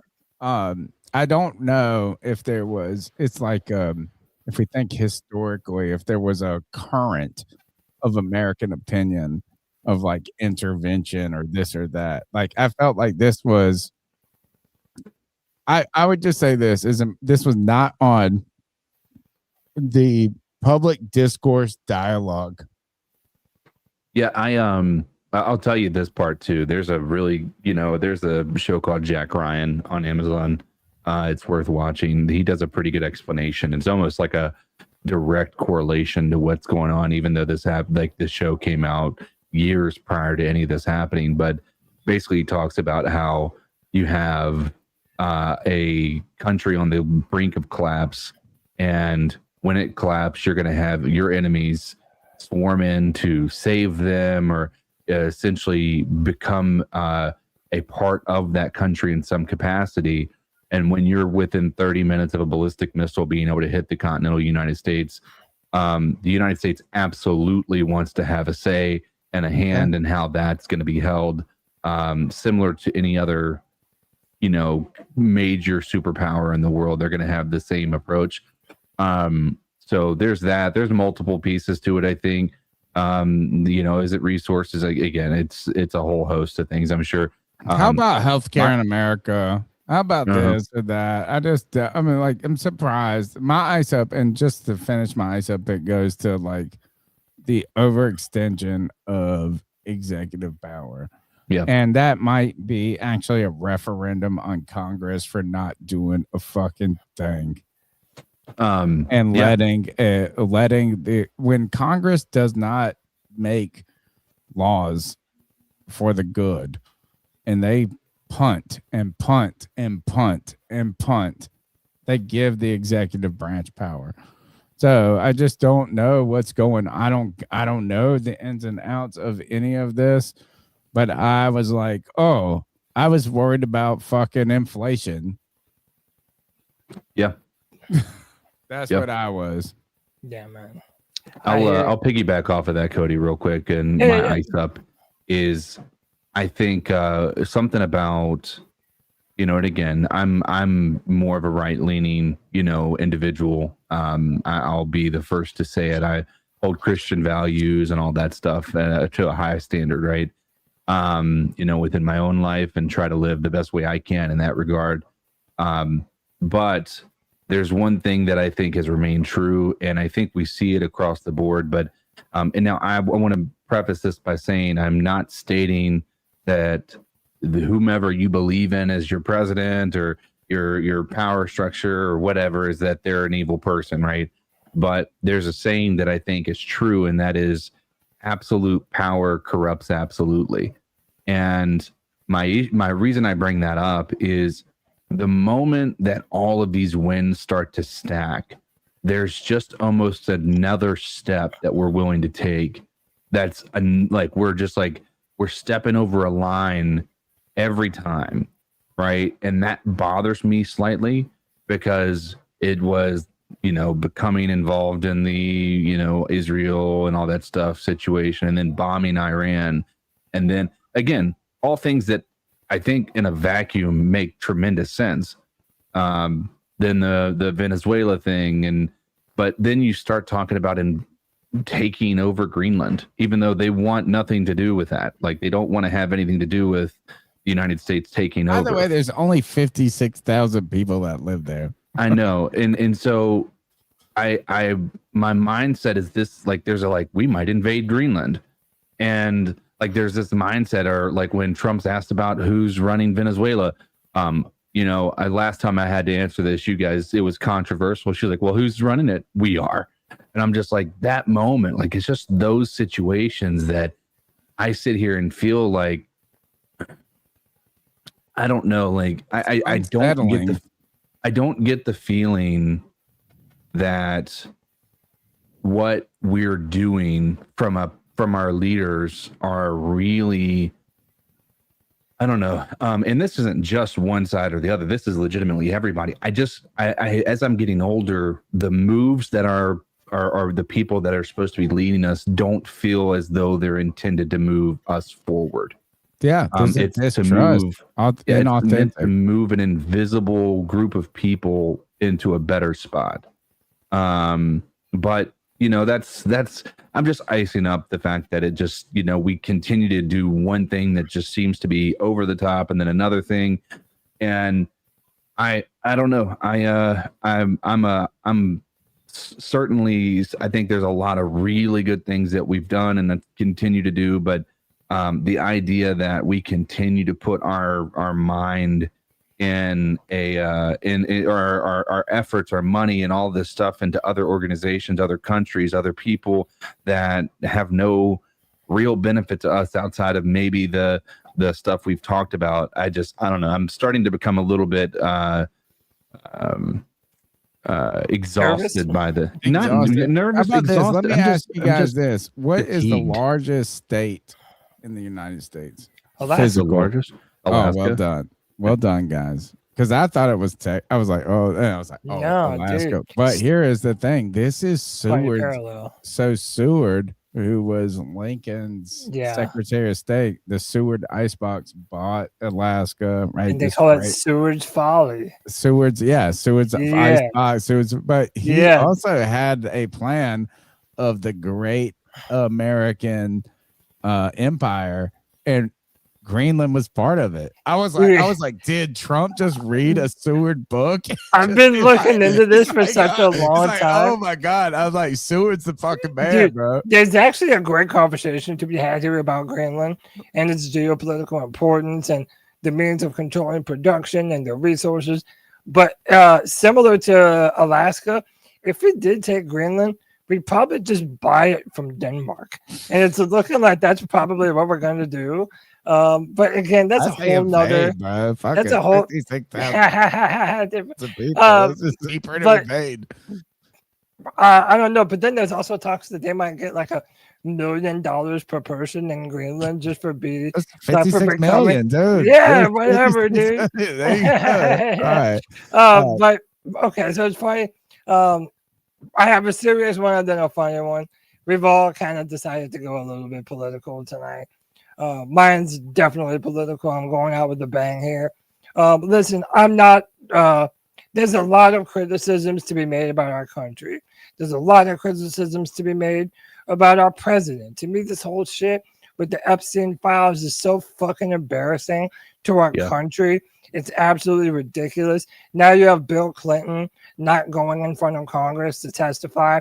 I think the people in power, both Republican and Democrat, are covering for each other all the time in the shit that they do. With that said, there's a lot of talk about how America is a fascist authoritarian country. And I bring that up to bring a little bit of attention to Iran right now. Iran currently has somewhere, they're estimating, between 12,000 to 20,000 people being killed just in the past few days over the protests that have been going on in their country. That is an authoritarian fascist dictatorship. That's what that is. And I feel like we let our hatred towards political parties and certain political motivations cloud our judgment and our vision to what actual authoritarianism is and how many rights and freedoms that we still have and still exercise on a daily basis here in America. So I just want to send my heart out to the Iranian people who are literally fighting for their freedom and their sovereignty right now as we speak. There's millions of people that are out in the middle of the streets fighting for their freedoms. I just wanted to fantastic book called "Coddling the American Mind," written by liberals. Yeah, you mentioned this before. And one of the things they talk about though is this woman who was, protested on this campus for coming and giving a talk that they did not have to go. It was an optional talk, but they said that she was promoting a rape culture. And because she said that America was not a rape culture. If you want to go to a rape culture, we can give you examples of what that truly is. And these people protested her so hard, and she was actually a victim of rape. Yeah. So I mean, it was like, it ultimately is I don't know shit. I don't know anything. I don't even know about the Panthers.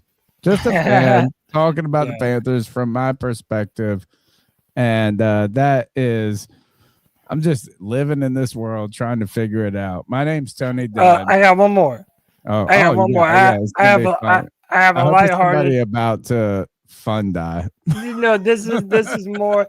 It's way more fun than people being murdered in Iran. I promise. All right. Okay, so did any of you see this clip of the Jacksonville Reporter talking to Liam Cohen? Oh, I after did. They lost to the Bills. And then the reporters are going nuts, and now this has become Yeah. Okay, so I want to play the clip for you first. Oh, hang on, let me put this down. Put this up. So this is what was said to Liam Cohen after the game by a reporter in Jacksonville. I want to tell you, congratulations on your success, young man. Thank you. Hold your head up, all right? You guys have had a most magnificent He's about to season. cry. You did a great job out there today. Appreciate so you just hold your head up, okay? Thank and you, ladies ma'am. and gentlemen, Duval, you the one, all Thank right? you, ma'am. keep it going. We got another season, okay? I appreciate Take it. care and much continued success to you and the entire team. Thank you, ma'am. Just want to tell you, Okay, so congratulations. very kind words by a reporter to a coach who just lost a playoff game as a head coach in his first season. So Jamel Hill is a former ESPN reporter. She's known for primarily talking about politics and advocating for Black people in media who and the difficult times they have acquiring their positions in their work, right? So Jamel Hill, she speaks about politics more than she does about sports. But she went on and said, that can't be a reporter, because if so, I would not have used the term awesome. Well, isn't it funny that the woman she was talking about, the Black woman being attacked, is Lynn Jones? She works for the Jacksonville Free Press, which is one of the few remaining Black-owned newspapers in Florida. And that's the woman that she decided to criticize for literally just telling the coach to keep his head up. You did an awesome job. and now she's catching all It's been a sort of wild flack. story too, because Yeah. people have been like, because the old hat reporters are saying this and that, and then like the Democratic, the masses have been very supportive of her. I saw this one video. This black guy, he said, "Her majestic melanin self." That's how he described the reporter. So that's what we need to tell Jamel Hill. So, hey, man, to Jamel Hill, ice up, son. Ice up. Tony, Beesney says, Tony, are you curious who your doppelganger is according to my mother? I'm sure it's going to be fucking Pauly Laundry guy. Shore. The laundry guy. Yeah, it's the all right. laundry guy. You better drop it in the comments right now. You're listening to the C3 Panthers podcast. We've run so late that people have gone to sleep. She said it's not that bad. I'm gonna wait for it here. I'm gonna drag this intro. Oh, fuck yeah! Total under siege. Although nowadays that might not be such a Under siege. Please say JCVD, Jean-Claude Van Damme. My name's Tony Dunn. That's Cody Lashney. CK is in the house. We went long and strong tonight, like we will do. Thank you for being and hanging out with us. Smash the thumbs. Robert Palmer, addicted to love. I'm about to go. Let's go. Let's go. Let's go. Cooler Cody than the laundry guy. Is no, fuck that. Fuck that. I'm the laundry guy. That's Cody, what take us out of here, brother. C3 Legion, love y'all so much, man. Until next time, keep pounding, C3.